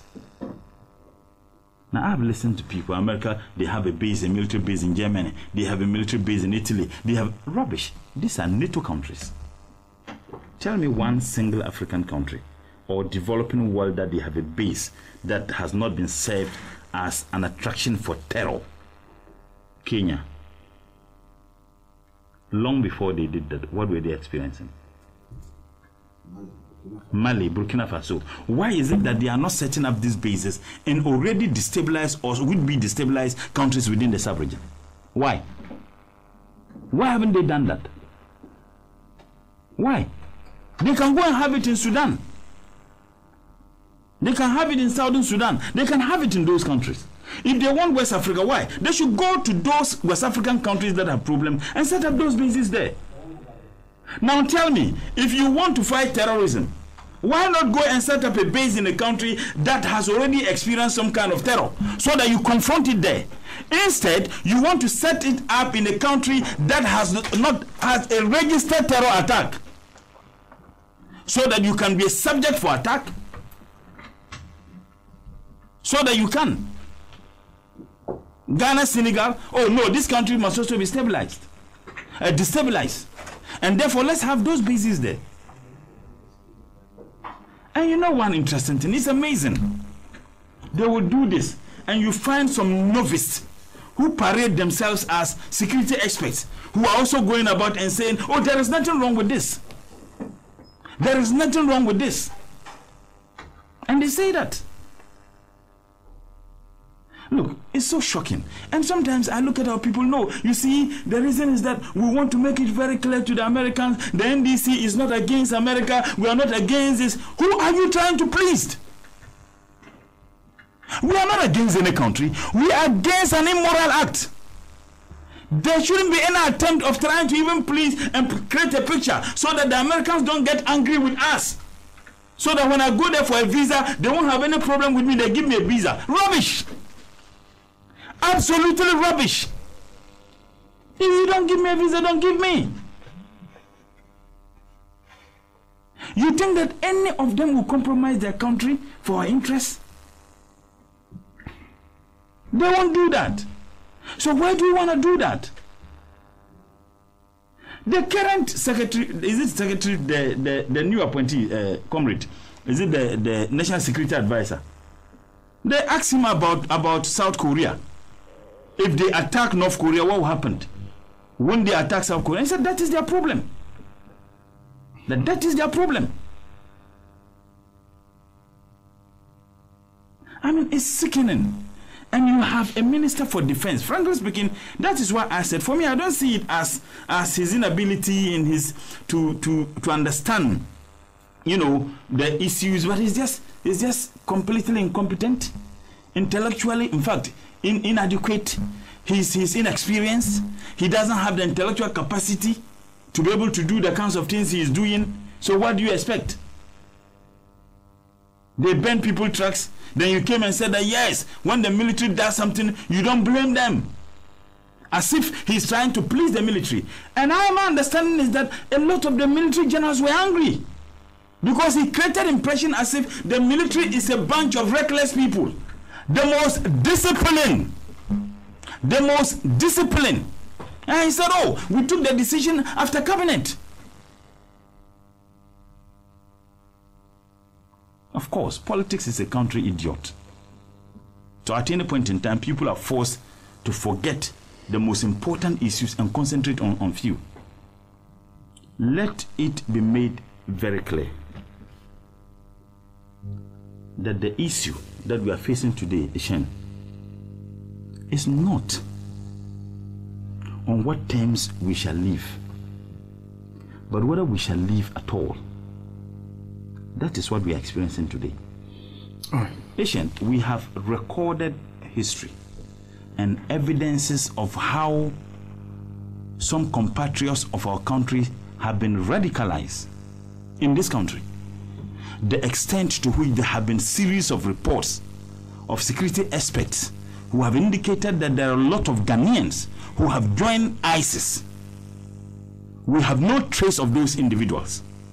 Now, if they had joined ISIS, and for which reason they have to travel to Libya, they have to travel to Syria, so that they can have proximity to people they consider as enemies, and for which reason they will leave the shores of this country so they can get closer to them and attack them, and you say, no, I'm bringing them to your homeland. So you don't even need to struggle to bother a flight. I'm bringing them to your homeland. The consequences. How many people have they killed in Iraq? And let it also be made very clear to people. When America went to set up their base in Pakistan, they didn't go to attack anybody in Pakistan. They wanted to attack Afghanistan. And they needed to have a close proximity to Afghanistan. And the closest was Pakistan. They set up a base in Pakistan. Over 1 million Pakistanis have been killed as a result of that base. Are they telling us that the money worth the number of people killed? They give Pakistan over $1 billion every year in that same so-called training. Yet lives have been lost. Only for them to give you an agreement. And look at the arrogance with which the American ambassador issued a statement and said that if you have further questions on the statement we have issued, contact the government of Ghana. And in that statement, he indicated that, yes, we are getting $20 million. When you don't have the $20 million in the arrangement. So, Shen, it's very clear. These discussions didn't start any nonsense 8 months ago. This was an agreement the NPP as a political party had with the Americans and the neo-colonials. This was the arrangement they had. So what we are experiencing today is just a fulfillment of a promise that was made. That is what we are experiencing today. It's a fulfillment of the promise that they have made. And it seemed to me that it's very clear the ship of Ghana is going to pieces. Or if you like, it has been scattered. These fragments have been scattered. No plan, no thought, no vision. You are dealing with a political party that is desperately in power and that want to continuously be in power. So they don't care doing anything to ensure that they continuously be in power. The resolve of the people of this country can never be tempered with by the Americans. The resolve of the people who indeed have made it very clear that this government will be voted out, inshallah, in 2020. The resolve is a resolve that is marching forward, and it's a resolve that can never be compromised. It doesn't matter the attempt they make, and they should never attempt to help anybody rig an elections, compromise the resolve of the Ghanaian people. If that is the agenda of this government, they should better stop, and also their functionaries and supporters and financiers. I think that the course of this country, the Chief Justice and the Justices of the Supreme Court have a moral duty and a responsibility that the judiciary is under attack, that our legal system is under attack, our sovereignty and our constitution is under attack, and that they should do the needful. To be very honest, Because even if you brought in a memorandum and then you read it to rectify. Did he read it? Parliament is not in the business of rectifying documents that are submitted. What Parliament does is that Parliament tells you that this your document cannot be admitted and therefore take it off. When America and Donald Trump says that they are going to build a wall in Mexico and that Mexicans will finance for the building, Mexico said, bring in that shit. When they say they are setting up bases in Ghana, President Nana Addo and Nitowol and his government says, where should we sign? That is what is happening. Right. Anytime America says, President Nana Addo jump, he said, he won't ask, why should I jump? He said, how high should I jump? And that is precisely what this government is doing. How high should I jump? No one, and it must be made very, very clearly, can compromise the resolve of the people of this country. And inshallah, the people of this country have resolved that this incompetent, corrupt government, a sellout government, must be booted out in 2020. Let no foreign force attempt to do what is against the resolve of the people of this country. Because I really don't think it is in our national interest to sell out our sovereignty. An agreement that questions your integrity, an agreement that says that your constitution is balderdash and that your courts don't have the capacity. And I agree with Honorable A.B. Hussein when he said, when the president said that it is bound to happen, that gay and lesbianism, which is illegal in our laws, is bound to happen. Because if they engage in any act that you can't prosecute them, if they come here, and already, this is something that is legalized in most states in America. They come in and do them, what will you do? Now, if they begin to do it with our young brothers and sisters, if they begin to engage in such acts with them, can you prosecute one and leave one? Because if you have an American soldier who engages in such with a Ghanaian young person, by law, you can't prosecute the American soldier. How would you prosecute the Ghanaian who is engaged in it? So this is an attempt. I mean, it's a grand scheme. And let it be made very, very clearly. They didn't start this negotiation 8 months ago. This was an arrangement and the promise they made to the Americans. Help us win the elections and we'll help you set up the base. In this modern age, you don't need to even have a base, just a land with military to be able to have a base. You don't need to do that. My worry about this is that America is not just doing it in Ghana. They are doing it to take control of many countries within the West African coast. That is precisely what they are doing. All right. Thank you very much, Comrade, for your submission. That brings us to some 3 minutes after 11 here on your power station, Radio Gold 90.5 FM. You're still tuned into Alhaji and Alhaji, the mother of all talk shows. If you just join us, we have about an hour more to go. I'll come straight to Dr. David Percy, but Doc, quickly before you do that, there will be a massive demonstration in Accra on Wednesday, March 28th, 2018, to protest the establishment of a U.S. military base in Ghana. The demonstration, organized by the Ghana First Alliance, will start at the Obra Sport at 10 a.m. All Ghanaians who cherish national independence and freedom are invited to join. Doc, good morning. Yes, thank you very much. I believe I'll be present for that demonstration. We've gone through a very interesting week. Yesterday must certainly register as one of the saddest days in our collective history.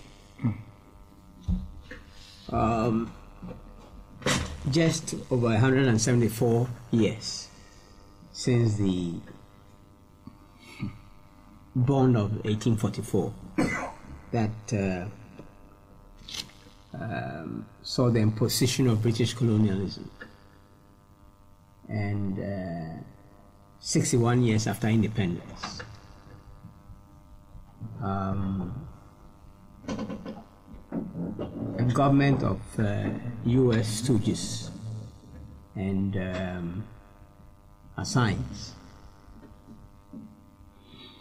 say that they've committed our country formally as an American new colony. 174 years after the bond of 1844, that made us British colony. 61 years after the declaration of independence from that colonization, the government of President Nana Dankwa Akufo-Addo and the MPP say that they have concluded an agreement to make us formally a U.S. new colony.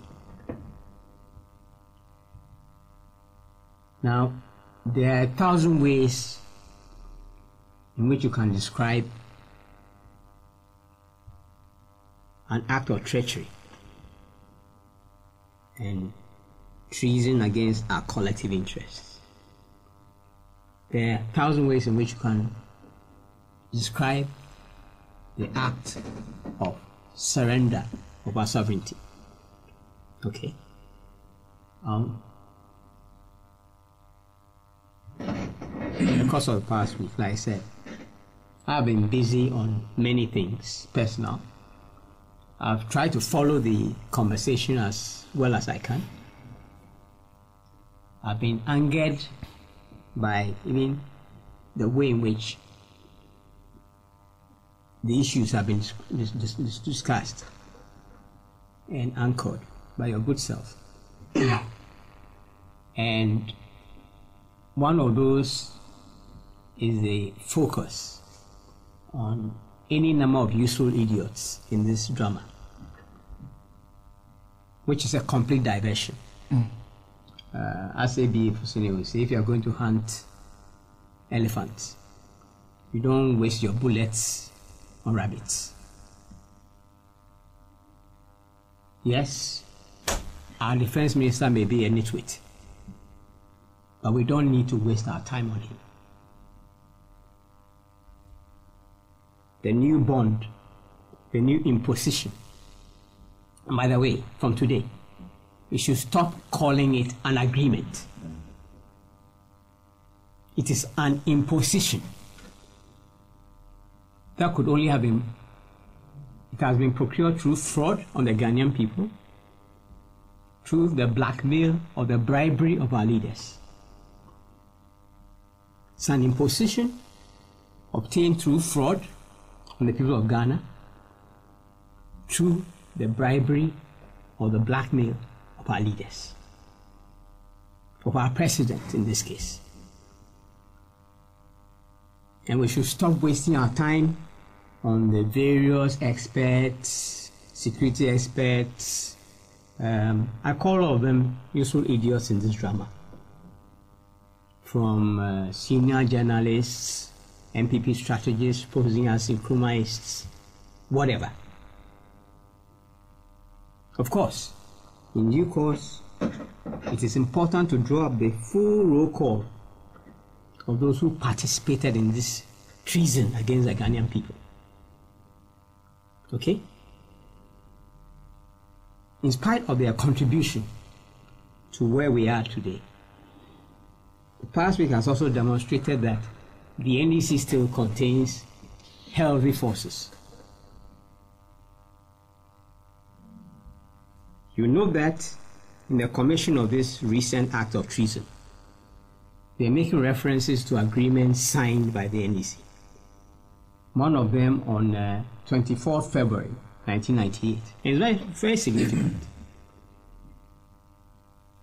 Because basically, the act of yesterday is to move forward, to enhance, okay, what the coup of 24 February 1966 didn't fully achieve. The Americans have been waiting for a very long time for the right moment, for the right stooge to push this through.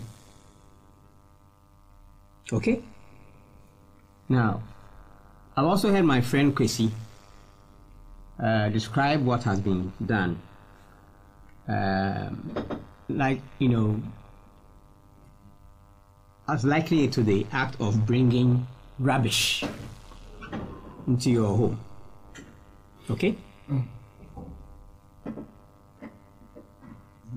We have not just brought rubbish. In this case, we've gone out and brought American pieces into our living room.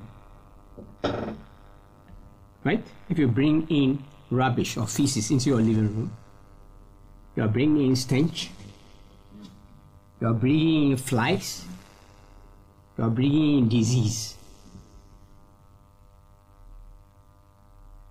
Now, in the case of the bond of 1844, the Crabber Brits, having become the main power on the coast, okay, looking to secure the territory for the production of raw materials to feed industrial capitalism developing in Britain,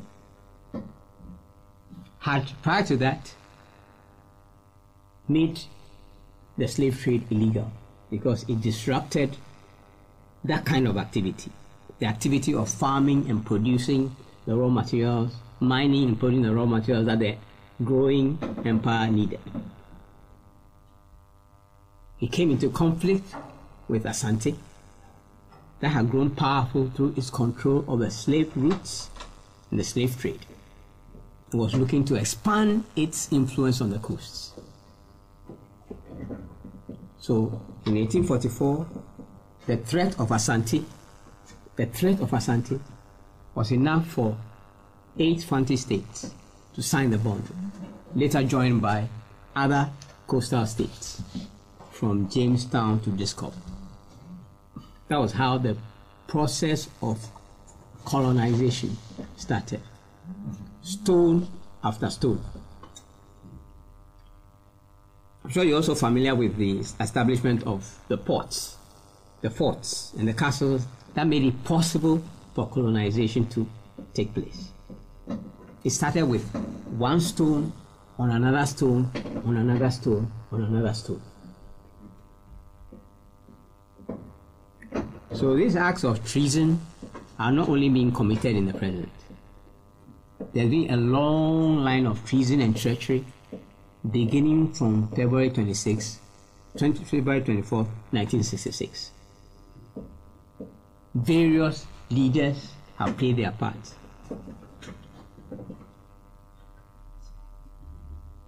It has been in secret for the most part because they feared the consequence of the Ghanaian people knowing that this treachery was being committed in their name. Okay? The Akufo-Addo government fully intended to take this thing. Okay, they've committed themselves to agreement, but they don't even have the. They've organized a facade, a charade of parliamentary process and approval. Okay, I've heard people speak to the process and say that, look, you cannot even ask anyone to ratify an agreement that hasn't been signed. But the agreement has been signed. What took place was just a public display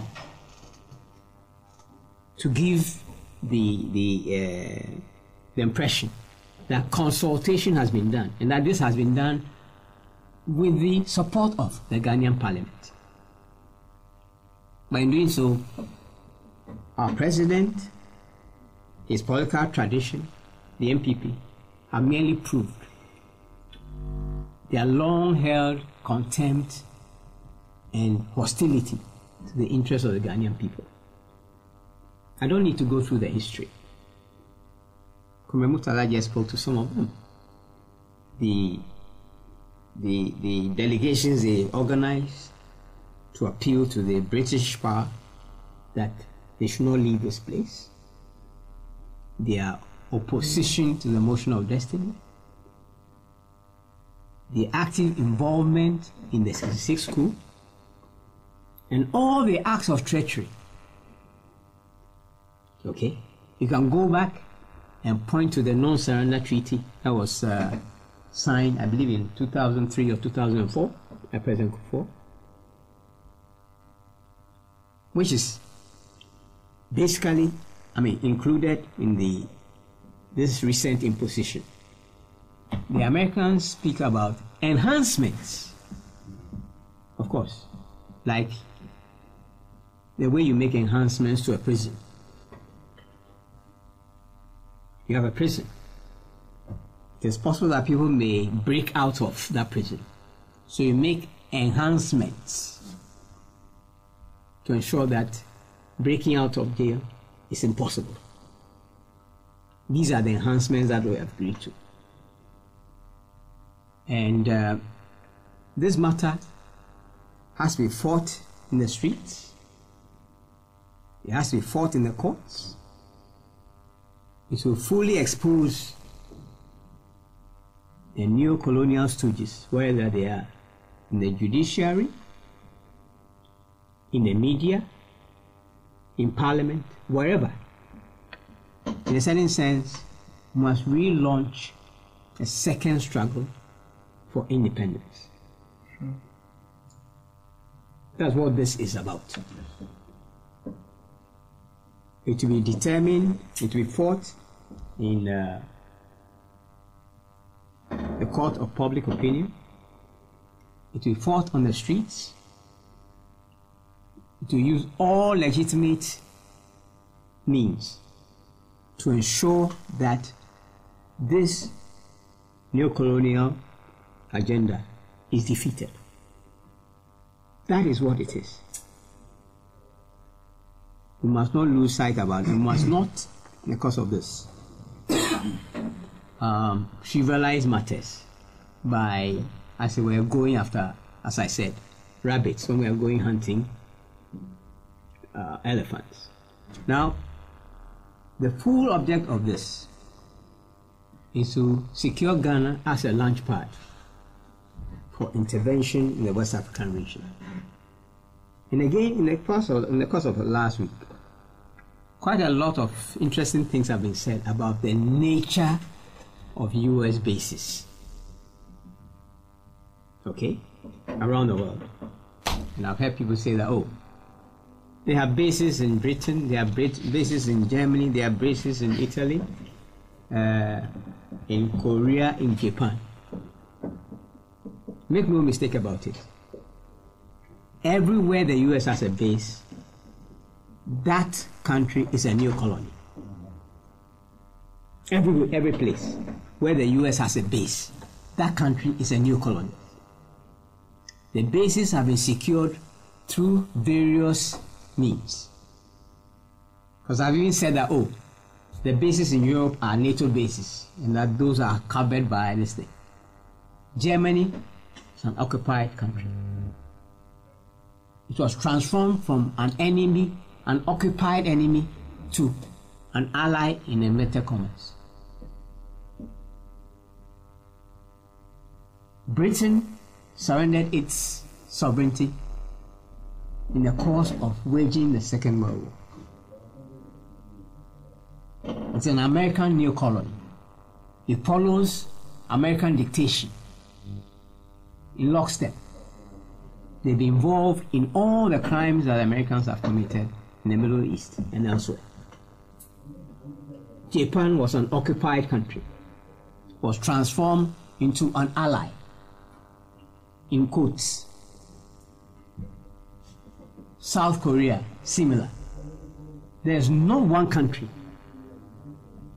that has an American base that is not a new colony. So that is what we must understand.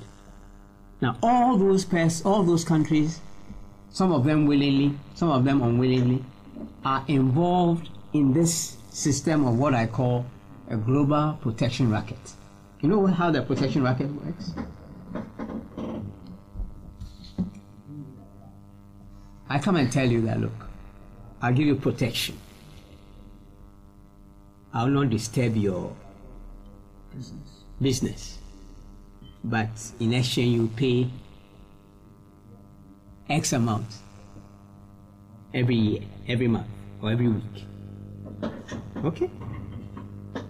That is the main business of the US globally.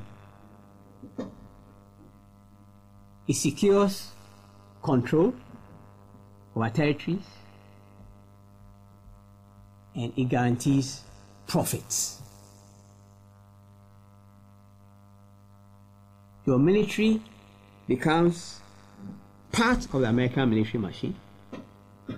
You must buy American weapons, right?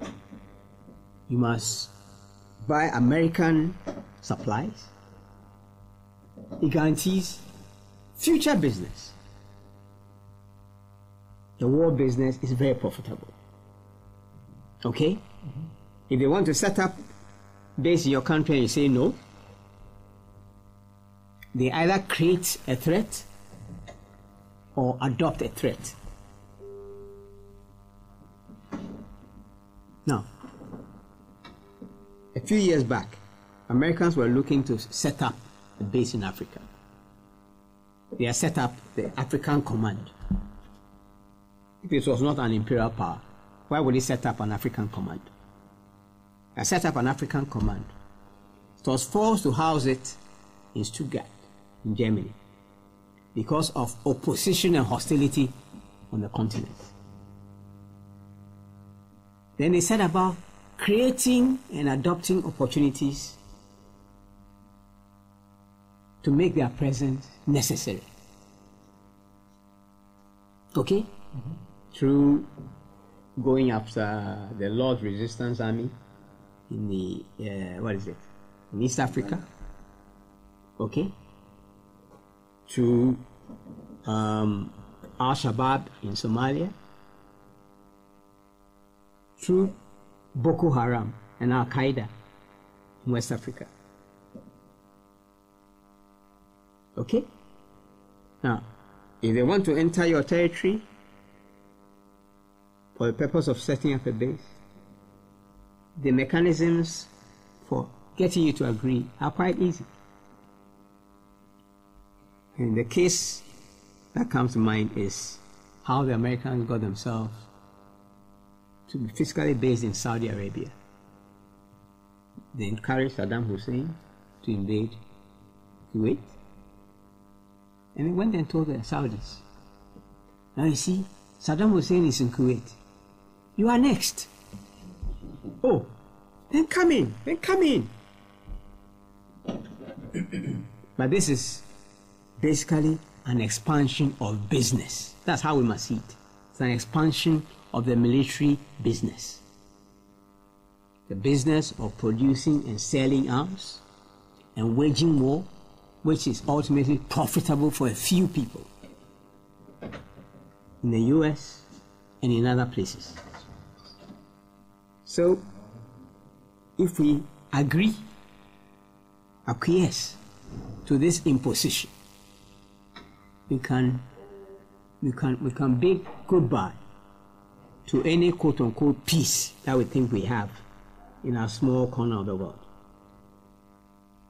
But I have no doubt whatsoever that if the Ghanaian working people fully come to understand the treason and the treachery of their leaders, their president, his cabinet, and the majority in parliament, will resist this neo-colonial enslavement with every means at their disposal. I have no doubt. And that is what it calls for. Thank you very much, Dr. David Percy, for your submission. That brings us to 24 minutes after 11. Mr. Pratt. Well, yesterday will go down in history as one of its darkest days. Yesterday will go down in history as the day on which Diego de Zambuja landed in Elmina. Yesterday's place in history would not be significantly different from the signing of the bond of 1844.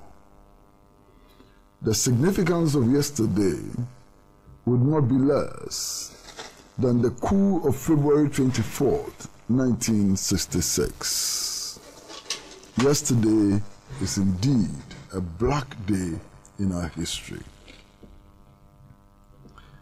I recall a conversation which I had with my friend and comrade, Kwame Riafi, about 30 years ago. Kwame Riafi is an old student of the Kwame Nkrumah Ideological Institute and was the chairperson of the Popular Party for Democracy and Development.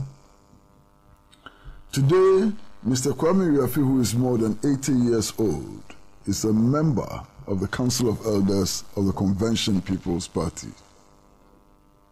And about 30 years ago, he said to me that when the Danes, the Portuguese, and so on, started building castles along our coast, it started with laying the first stone, and then the second stone, and the third stone.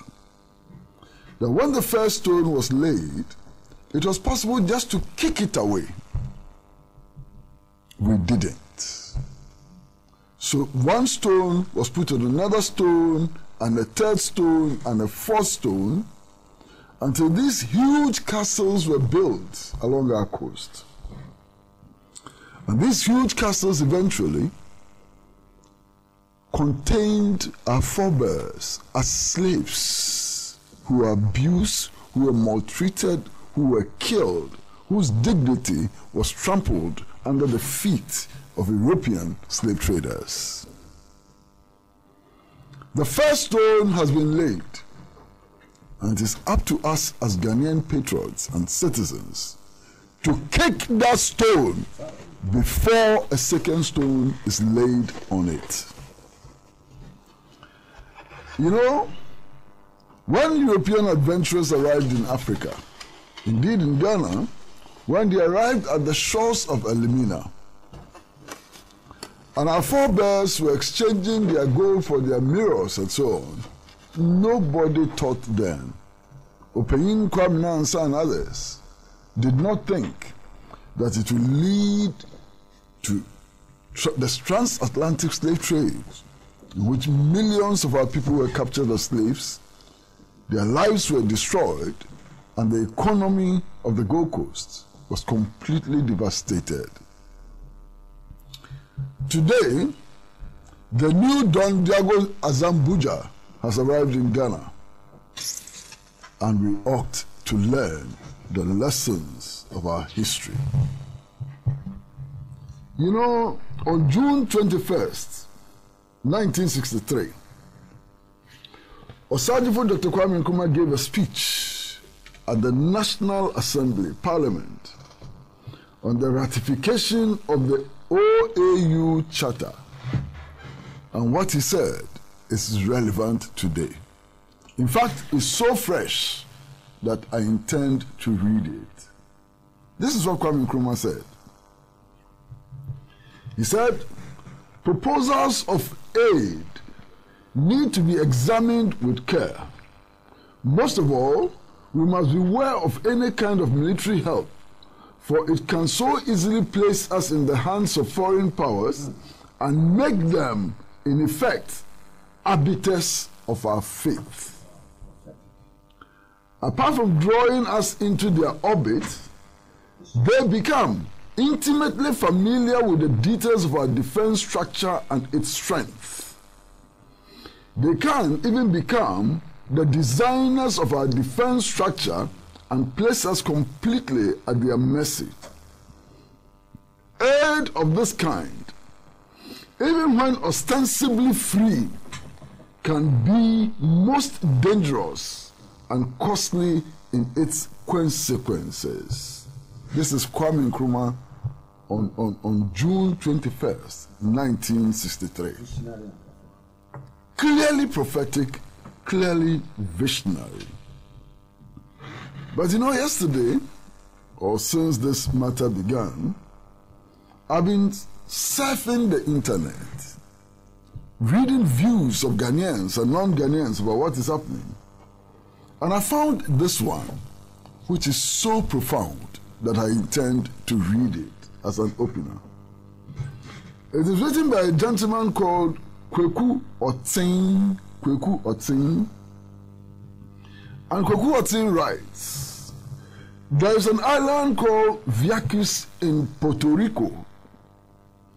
The U.S. established a military base over there in 1941. They used the place as a training ground for their military and tested all manner of bombs. Right-thinking citizens protested and protested, but the Puerto Rican government did not listen. Then one gloomy day in 1999, the soldiers, whilst on their routine testing, dropped two 500-pound bombs at a location that gruesomely blasted one islander into pieces and injured 4 others. Suddenly, the people of Puerto Rico realized they were all in danger. They joined the islanders to protest the presence of the United States on their soil. It took 5 long years of protests before the Americans finally left. Today, as a result of the bomb testing on the island, let me read it well. Today, as a result of that bomb tested on the island has developed an alarming rate of cancer. There are all manner of strange diseases that afflict the people. And so, while American children stay in school to learn, children born on this island constantly have to endure pain on hospital beds. I weep for this country. We are about to take a step that will have monumental consequences for the future of our children. Today, we may not realize it because partisan politics has blinded us. The clergy is quiet. Academics are quiet. Civil society groups are quiet. Celebrities are quiet. Journalists are quiet. Think tanks are quiet. But one thing I know for sure is that character, just like pregnancy, can never be hidden. It will not be long before we see the true colors of the Americans who stood by, arms folded, and watched Liberia, their own colony, burn down to ashes in late 1980 into the 1990s. The United States has never hidden the fact that it has permanent interests but no permanent friends. And so, they are only coming to Ghana for their interests. They will bring bombs. They will bring weapons we cannot inspect. And they will test them here. It will be part of their training regime.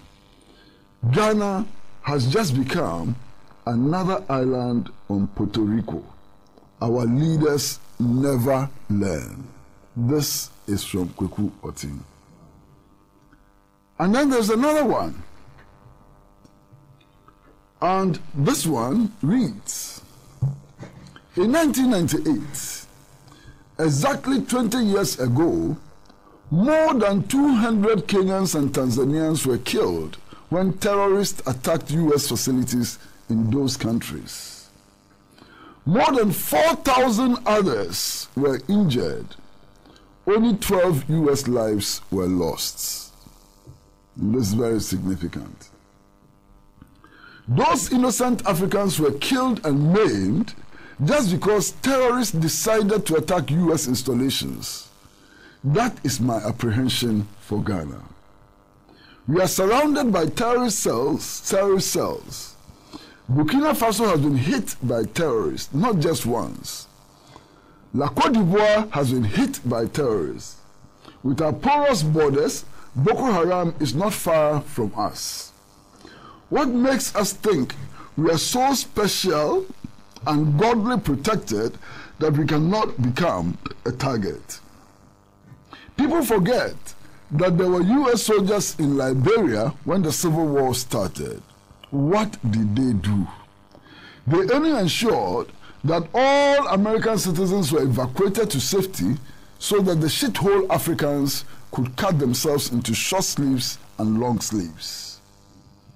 If you are silent on this military base issue in Ghana, hoping that American soldiers will protect you in times of crisis, I'm deeply sorry for you. No American soldier's life will be sacrificed for a shithole African like you. We may be a poor country, but we've got to be proud of ourselves. We are only poor because we have useless leaders who are afraid of visa refusals from Western countries. If you oppose the Gitmo 2, but suddenly have no qualms with a U.S. military base in Ghana, you are the kind of citizen this country does not need. There comes a time in history when people must speak up for what is right and against what is wrong. In those moments, it takes a good conscience and principles.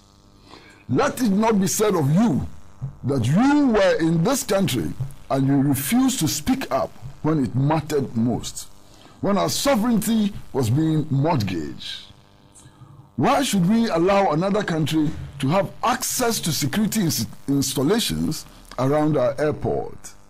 Why should these people be a law unto themselves while in our territory?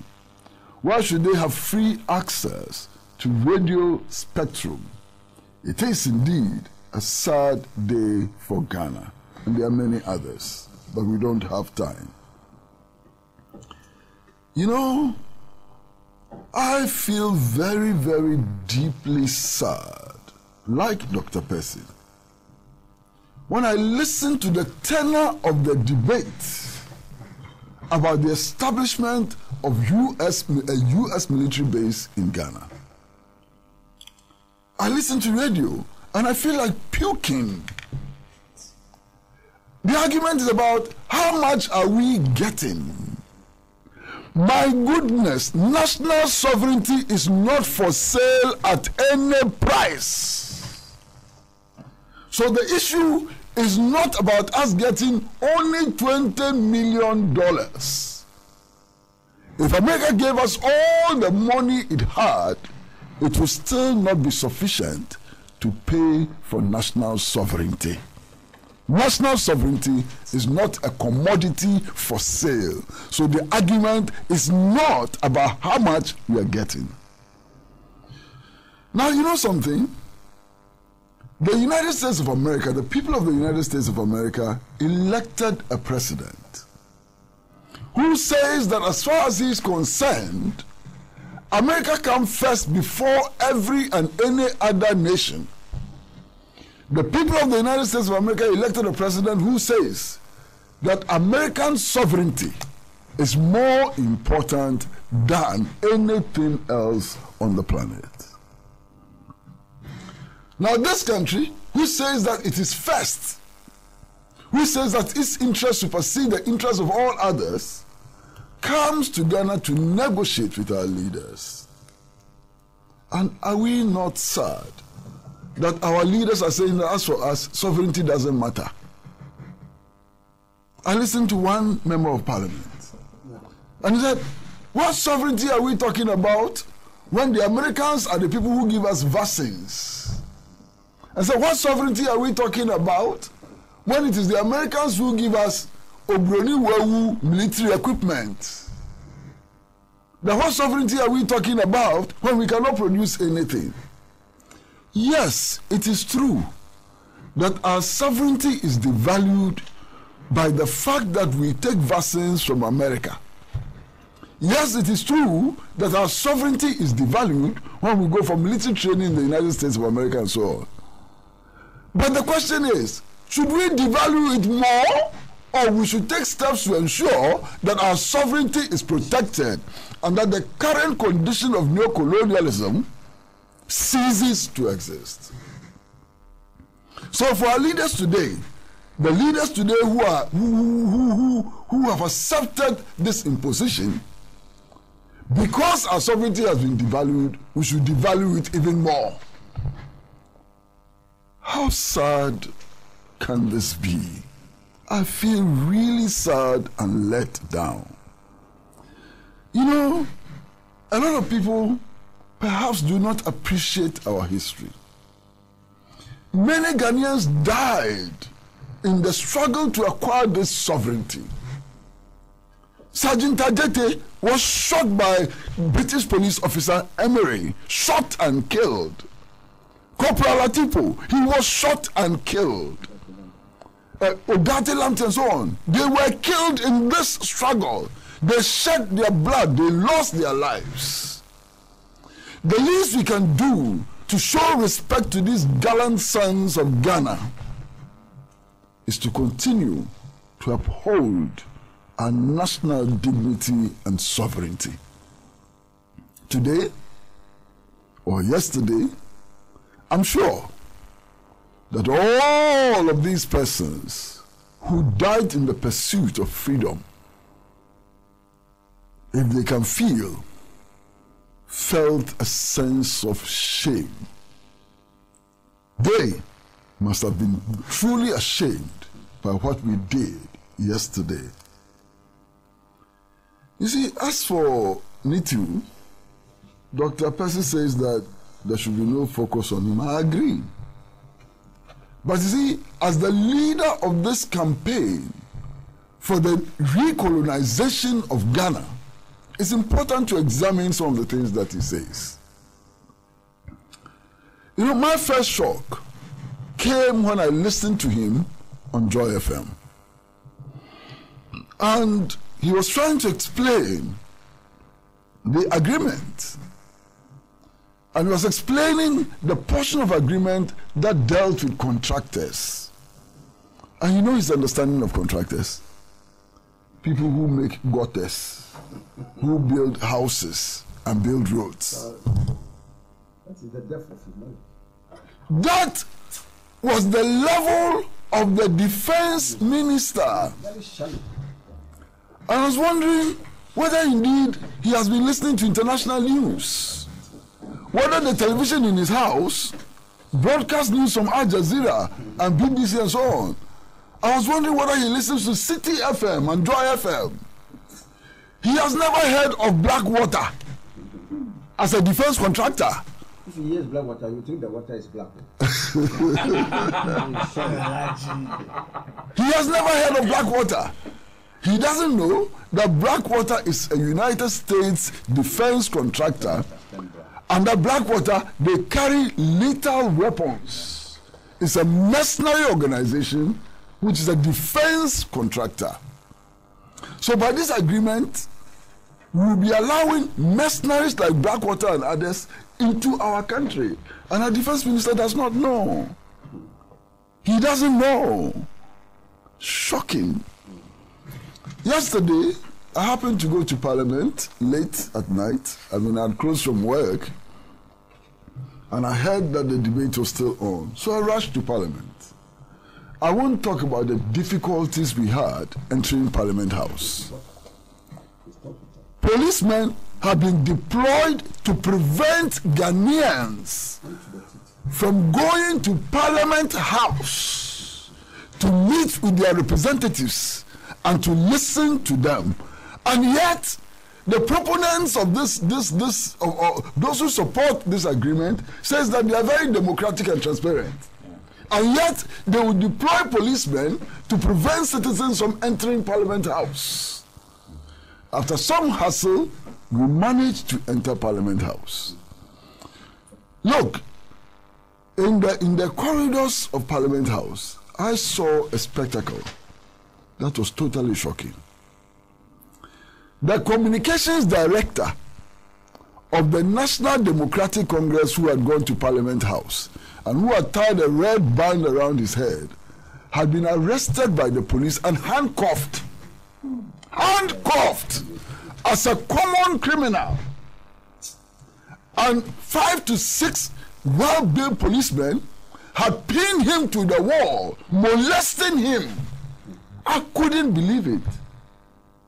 Not an ordinary citizen of Ghana like us and so on. An official of a political party like the National Democratic Congress had been handcuffed for protesting this agreement, pinned to the wall by macho policemen who were molesting him. It took the intervention of more reasonable, sober heads in the police service before Solomon Nkansa was released yesterday. This is the democracy that they are touting and so on. But you know, I listened to the debate. And I listened again to the defense minister who said that, look, this is a very good agreement and that the American soldiers will not be based here permanently. And that he quoted a portion of the agreement which says that they may not be here permanently. And for him, they may not be here permanently means that they will not be here permanently. That's why I said there is somebody that is if this gentleman paid any fees to any English teacher anywhere in the world, it is time for him to go and collect his fees. They may not be resident here permanently means that they will not be resident here permanently. I can't believe it. And then there were copious references to an agreement which they claim was signed under Mr. Jerry Rawlings and by Hannah Tete and so on. Well, first and foremost, anything which was signed by Madam Hannah Tete as foreign minister is just a useless piece of paper which has no effect. It has no consequence. It is not an agreement. Because our Supreme Court has determined that for any agreement with a foreign country to be valid, it has to be ratified by our parliament. So they should show me how parliament ratified that useless piece of paper Hannah Tete signed. It has no consequence. It has no effect. It was not ratified by parliament, and therefore it is not an agreement binding on Ghana. Of course, I have issues with the then government, in which Madam Hannah Tete served as foreign minister. That crap of paper they signed, what does it mean? It is also very, very insulting to the people of Ghana. It's a useless agreement that nobody should have entered into. Of course, it is not as bad as the one which has been recently approved, but there are elements of that crap of paper which are insulting to the dignity of the people of Ghana. You signed an agreement with the US to facilitate the presence of their troops in your country, and you ask them to give you water and food. What an insult!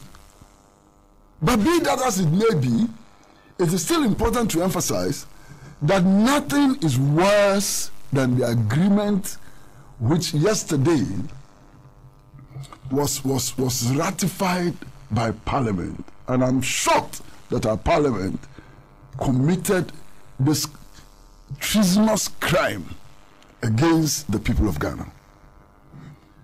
There are other technical issues that we need to look at. First of all, the memo from the Defense Ministry asks for ratification of the agreement. Now, if what Parliament did yesterday was ratification of the agreement, then there is no agreement. What Parliament did was an act in futility, because Parliament ratifies agreements and not rectifies agreements. So all this drama was drama in futility. You understand? We do not have an agreement which has been ratified by Parliament. Again, I've heard about the report of the Defense Committee of Parliament, which actually says explicitly that this agreement is an affront to our sovereignty and undermines our security. And yet they presented it to the floor of Parliament, and some parliamentarians approved it. I can't believe this. I mean, this is really incredible. But you see, let's come to the, what do you call it? Maza, you know, the United States of America is a nuclear power. The US is a nuclear power. The United States of America is known to have stockpiles of biological and chemical weapons and so on. So if you enter into an agreement with the United States of America, which does not limit the kinds of weapons they can bring into your country and so on, you enter into an agreement which simply says that they can carry weapons without limiting the kinds of weapons they can bring into your country. You have technically signed an agreement which enables the United States of America to bring nuclear weapons into your country. You have technically signed an agreement with the United States of America which enables them to bring biological and chemical weapons into your country. Can you imagine the consequence of that? And there's nothing in this agreement which talks about, in case they brought biological and chemical weapons which exploded, which leaked and so on, what we can do in order to limit the effects on health, social well-being of our people and so on. Nothing in this agreement. Now yesterday, I heard the defense minister say that, look, no benefit is mentioned in the agreement. That 20 million is not mentioned in the agreement, so they are not signing this agreement because of 20 million and so on. The U.S. Embassy issued an official formal statement in which the U.S. Embassy said we should not worry because they will pay us 20 million if we approve this agreement. An official U.S. Embassy statement. You understand? Official U.S. Embassy statement to that effect.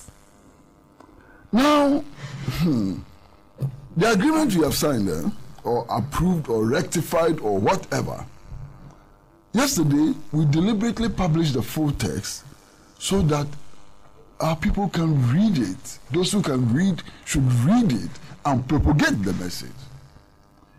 You have signed an agreement with the United States of America which says that American soldiers have diplomatic immunity under the Geneva Convention of April 1961.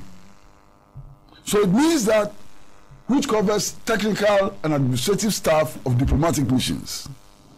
So it means that all U.S. soldiers coming to Ghana under this agreement are diplomats and will be treated as such. They have diplomatic immunity. You understand?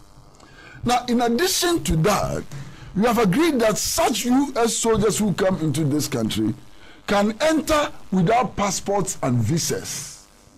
That they can enter only with their ID cards, no visa, no passport.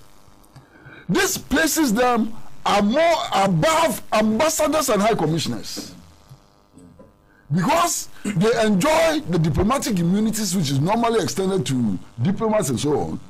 Ambassadors and high commissioners carry passports. They obtain visas and so on. So a Bob No rank in the U.S. Embassy has a status which is higher than the Nigerian High Commissioner in Ghana, than the Guinean ambassador in Ghana, than the ambassador of Burkina Faso in Ghana. I mean, if this is not incredible, what is? And then you see, if you read the agreement tells you that they are coming to use Ghana as a base to carry out operations in the West Africa region.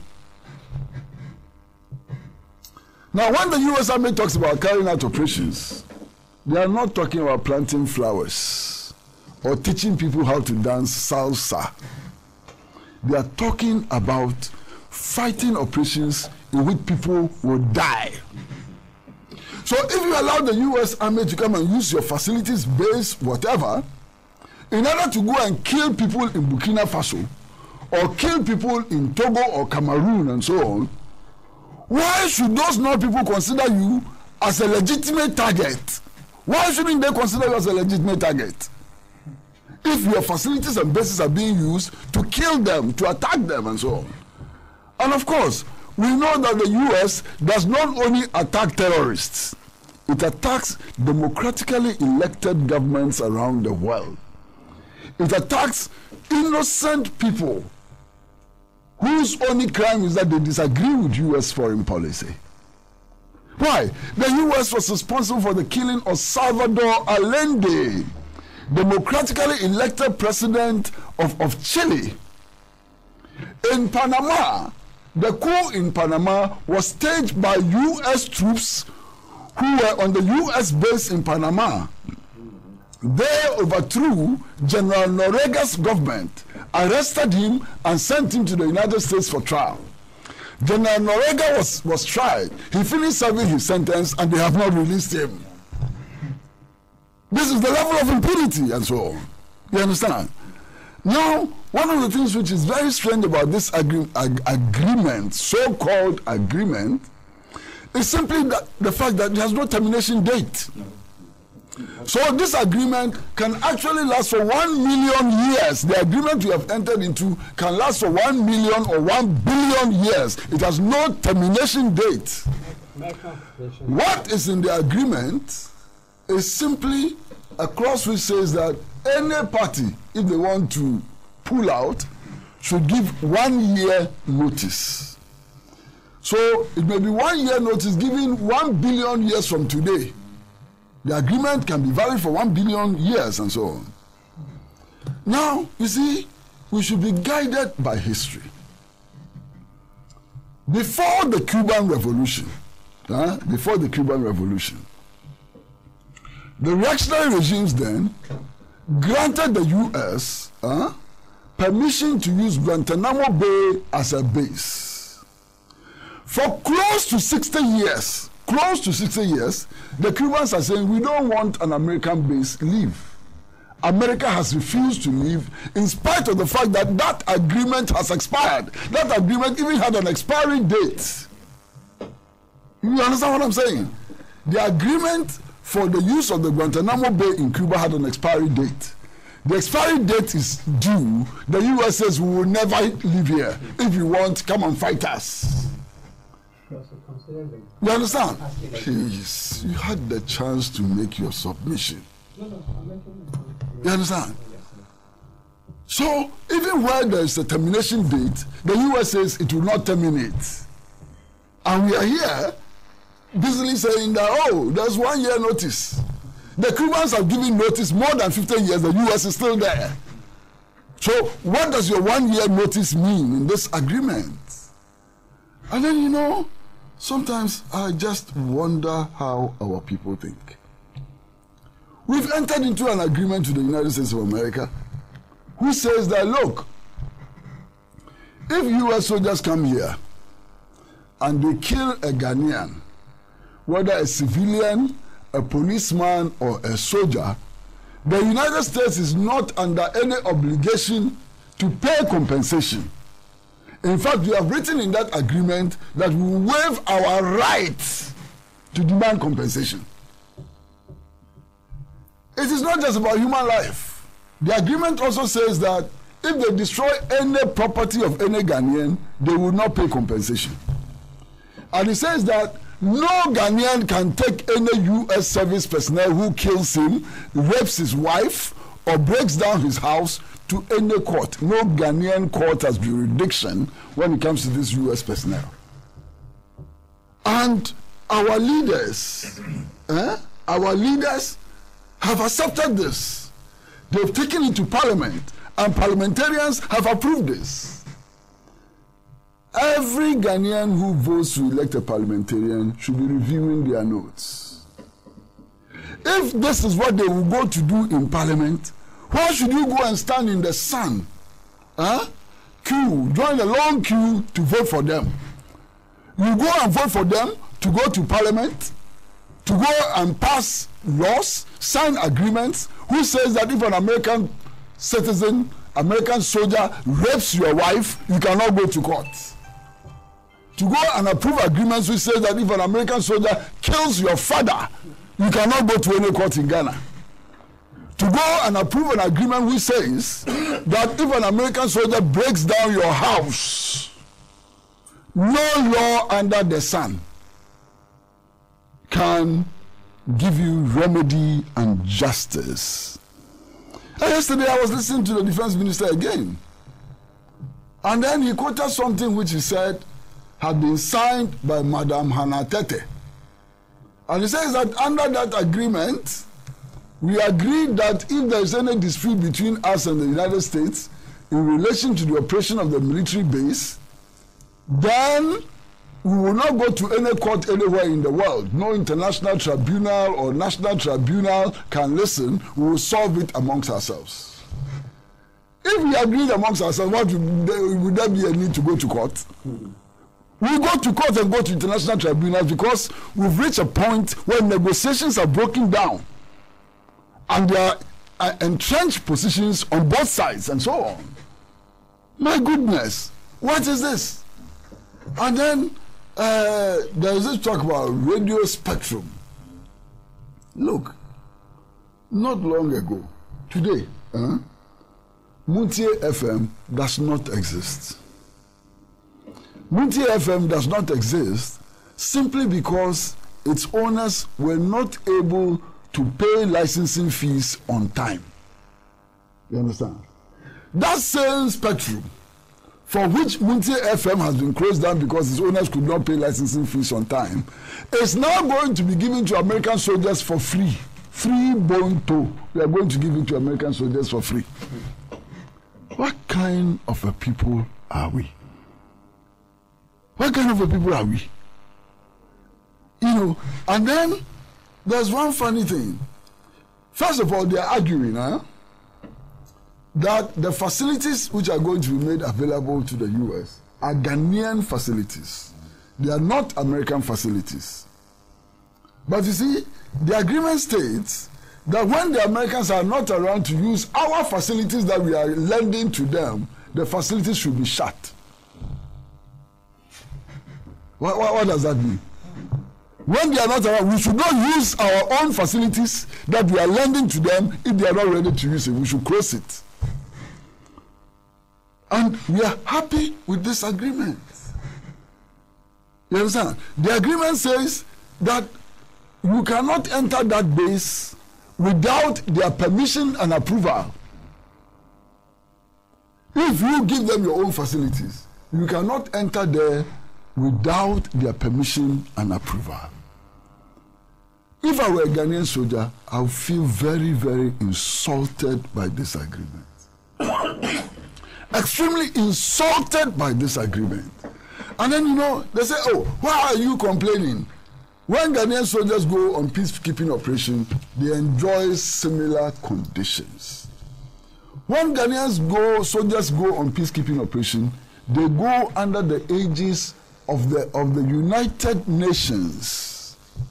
The United Nations is not a foreign organization. The United Nations is an organization to which we belong, like all other nations. You understand? So when we join the United Nations, it is not about us giving our rights and dignity to another nation. That is not what happens. And I think it's important for us to make these distinctions as clear as possible. You know, what happened yesterday is a serious aberration. It's a serious plot on the dignity of the Ghanaian people. It amounts to entrenching our status as a new colony of the United States of America. It is so disgraceful, it's unbelievable. And to cap it all, you know, I know we need a lot more time to discuss it, but because we don't have time, I want to cap it. This morning, I'm reading the distinguished Ghanaian journalist Cameron Dodu. Can I get the papers, please? You know, I'm reading Cameron Dodu this morning in the Ghanaian Times. And Cameron Dodu is livid with anger. And he expresses that in an article which is published this morning. Oh my goodness, where is this article? I'll find it. You know, this article, maybe it's in the Daily Guide instead, you know. Daily Guide, you know. Daily Guide. Kamondodo writes an article this morning in one of the newspapers. It's in the Daily Guide. It's on page 9. And the headline of the article is, "What does the American Embassy think it is doing?" Indeed, if you read the headline alone, you might be tempted to think that Kamondodo is talking about the establishment of U.S. military bases in Ghana. No. He's talking about a meeting which the U.S. Embassy in Ghana has had with small-scale miners in Pristia and others. You understand? Now, Ghanaians who have problems with their government's policy appeal to the U.S. ambassador for intervention. You see where we are heading? U.S. ambassador now is acting as the Supreme Court of Ghana. People who have grievances with the government are now going to the U.S. Embassy. The U.S. ambassador will order our government to behave well, and our government will behave well, and so on. What is this? Abba, what is this? We haven't learned any lessons from the killing of Patrice Lumumba, the Congolese national leader who was popularly elected by the Congolese people. We haven't learned any lessons from the 1966 coup against Nkrumah. We haven't learned any lessons from the assassination of Thomas Sankara. We haven't learned any lessons from the assassination of Muammar Gaddafi. God save this country if you are there. It's 7 minutes after 12 here on your power station, Radio Gold 90.5 FM. Let me see how many text messages I can read before we hand you over to the sports team. This one from Ni Osa from Teshi sends the message, Sami. You forget Ronaldo said he will help the Americans fight terrorists. How do you expect him to do that? To set up a military base, of course. So that is the request the Americans made upon his mouth. Those Americans are smart. They will take you by your own words. He committed himself and the country with that statement. Ni Usa sent that one through. Numerous text messages, so many of them. Okay, now let me take my time and go through. Okay, all right, so let me read this one. This one says, "Good morning, Sammy. I think Nitu's problem is not incompetence, but that of inferiority complex when he met with the American generals." Okay, so that, yeah, this one says, something. Okay, it looks like there was a problem with our online, and lots of people are prompting us about our online. Kwame, ABF Husseini has said it all. What I said and more on the program have been vindicated. And that's coming from Ni, sending that one through. This one from Kofi says, in the 15th century, Diego de Azambuja and his expedition arrived in the Gold Coast from Lisbon. He was sent by the King of Portugal to go look for resources from the Gulf of Guinea. The locals resisted him vehemently when he wanted to dock at the place now called Elmina. Then he lied to them about his mission, that he was a lost sailor looking for a place to perch for a few weeks. There was an intense debate in the local palace whether to receive him or not. A few weeks turned into the Sao George Damina, that the St. George of the Mine Castle, now called Elmina Castle. It then led to the Bond of 1884. Then the rest is history.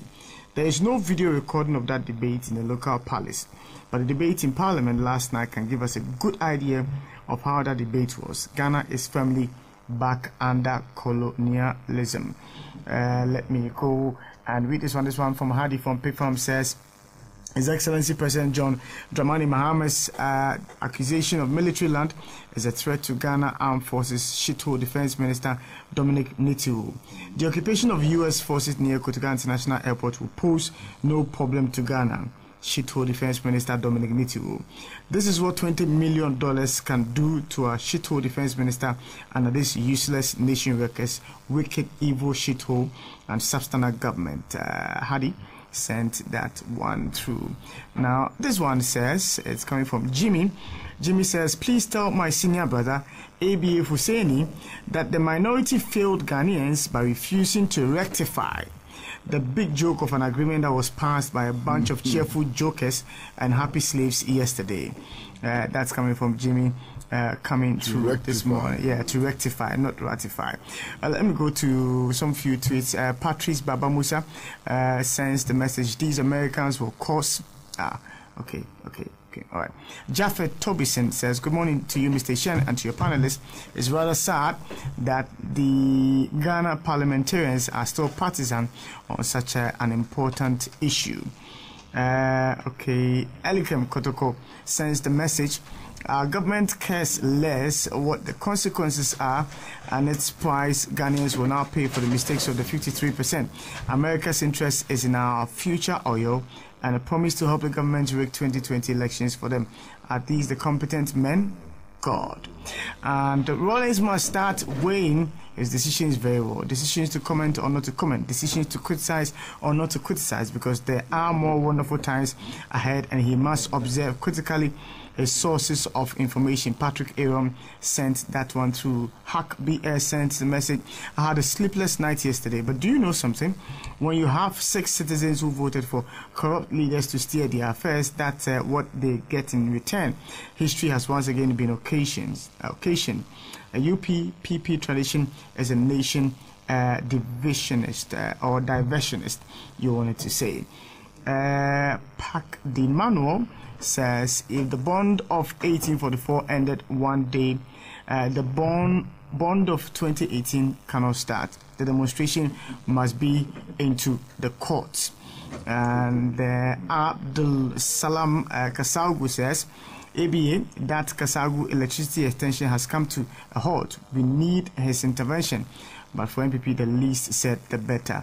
And let me just, AU Farouk, he sent it quite early. Asian posterity will judge this incompetent government of NADO and the MPP for auctioning Ghana to the US. I can't control my tears. Today, our religious leaders are mute. Allah is watching. Habib from his home tweets and says, so our sovereignty as a country doesn't matter. How can another sell Ghana for a peanut?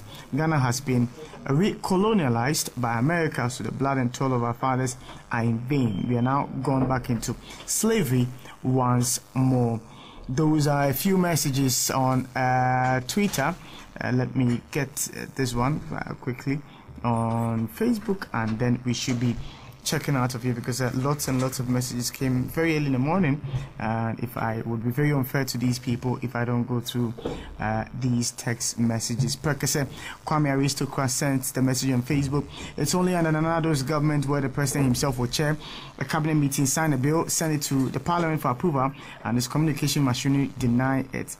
If the US military won't build a military base, their contractors coming to build the 570 dams Baumia promised to construct. The youth of Ghana have voted for an old man who is technologically bankrupt to understand the meaning of electromagnetic spectrum in communication. God save Ghana.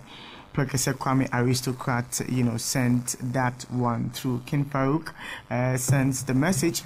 We elect Highness to take care of goats, and when the goats are consumed, we question why. 53% of Ghanaians have elected Highness to take care of us, and now we are being consumed. God save us. That's from King Farouk. This one from Komla Genya says, no one should be supervised by the actions of the surprise, I believe you wanted to say.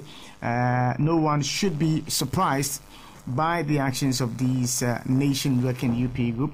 If their forebears could put our country's development program in reverse gear by conniving with the CIA to overthrow Nkrumah, what else can they do? As Eduji said, the hottest part of hell surely awaits them. This one from Musa Abatua sends the message and says, government has succeeded in passing this killer ratification, an agreement that allows the US military to go scot-free without any apprehension when they commit any crime under our laws. Even when one mad US soldier shoots and kills an innocent Ghanaian, rape a woman, that's the agreement allows them to go scot-free. That and let me read the final one from Michael Ameni. Michael says, "Good morning, Simon. Keep up the good work. NDC and the minority caucus want to make Ghanaians believe that they've the interest of Ghana at heart, but it's their own selfish partisan interest they are seeking, so they should give us a break." That's from Michael Ameni, sending that information through this morning. I believe that should be it for this morning. Lots and lots of text messages. Well, if you give me 1 minute, I would have done something with it. A lot more to deal with. A lot of the text messages. Just get 1 minute to make a point in respect of a very important conclusion. Okay, let me firstly make sure that your microphone is on before you make your intervention. But as I've been indicating all this while, there will be a demonstration in Accra on Wednesday, March 28, 2018, to protest the establishment of a U.S. military base in Ghana.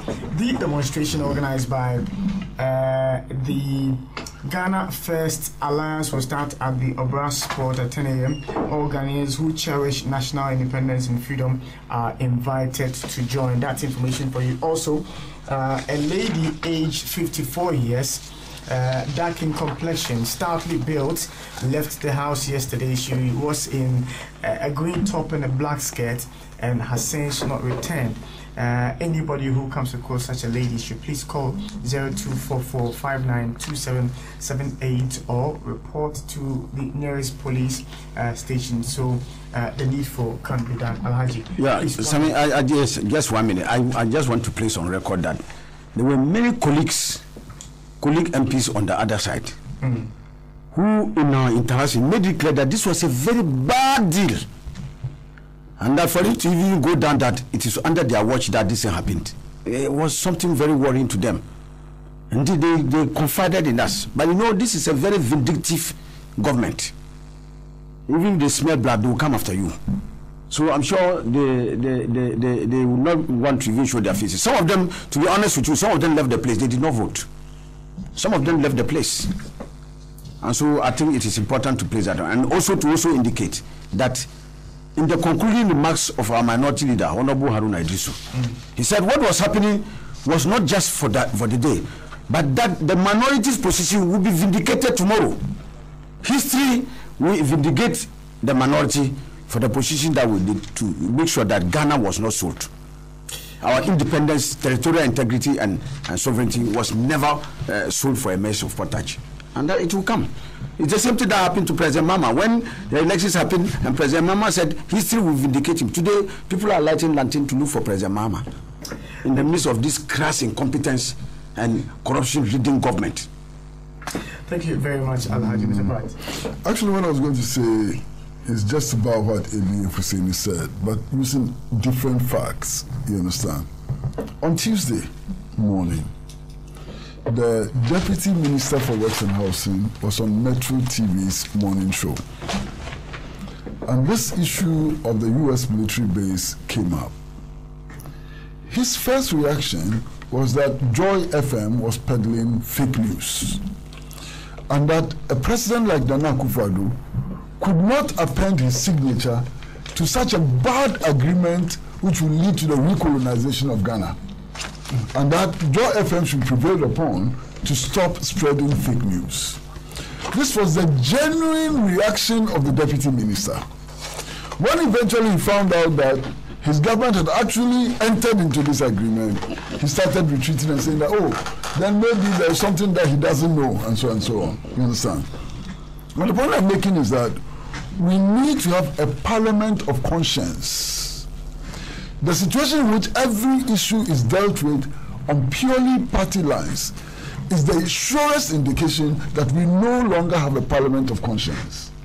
Because I don't see how all the members of parliament on the majority side, you couldn't get one person to see one small thing wrong with the agreement. That's an indication that we have as yet not established a parliament of conscience. And I'm deeply worried by that development. I don't quite agree. people must stand up and be counted. We cannot say that there are people who are opposed to this, who do not voice the opposition. That's what are you talking about? The deputy minister voiced his opposition. Oh yeah, he did. He did. But I said, what are you talking about? no, I said as soon as he realized that this was not quote unquote fake news, Yeah. But he took the party line. Yes. Yes. And I'm saying that people must show it. They must show it. They must not come and tell us quietly that, look, I'm opposed to this thing. They are worse than those who openly say that they are for it. it's Dr. Percy, whether they are ready to take the fire. Because like I said, this is a very I made a point during our conversation. I'm saying that the cause of events. The alphas, they don't forget and they don't forgive. No problem. Let me repeat myself. I made a point earlier. Yeah. I'm saying that in the course of the forthcoming struggle, we are going to see all the neo-colonial stooges for who they are. All right, Alhaji. Yes. There can be no place for people to sit on the fence. Doc, thank you very much for. And I think we can win this battle the same way the independence struggle Precisely. was won. It's the second image. Journalists ought to write, lawyers ought to go to court, people who can sing, let them sing, people who can cry, let them cry, those who can shout, let them shout, those who can demonstrate, let them demonstrate. It's a holistic struggle. It's a complete struggle. Yeah. It's the new independence struggle. Let Ghanaians wake up now and embrace that struggle. We should thank our president that stood for it. So this is where we find ourselves. The call for all of us to pick up ourselves, those who march, those who sing, those who write the poems, those who conduct the interviews, conduct them, those who will be part of demonstrations, be part of the demonstration, as you've heard this morning. The talk, colonial government. The talk has been purely about this Ghana-US military deal. Dr. David Percy says you don't call it a deal, you call it an imposition. That's what we've looked at the entire morning on the show this morning. We have been live on the wall of Pub MCGH. Unfortunately, I've not been able to announce that throughout the entire show. But we were live on the wall of Pub MCGH, which is also live on our wall as well as a station, Radio Code 905 FM on Facebook. I'm grateful to all of you, Patrick Asfogo, the producer of the show, and every one of you who was here, technical support. We are grateful to all of you. Sports is up next with Adamu Muftau and Nana Dakwa JC. We'll be here again Monday morning to interrogate the show. Do have a blessed day.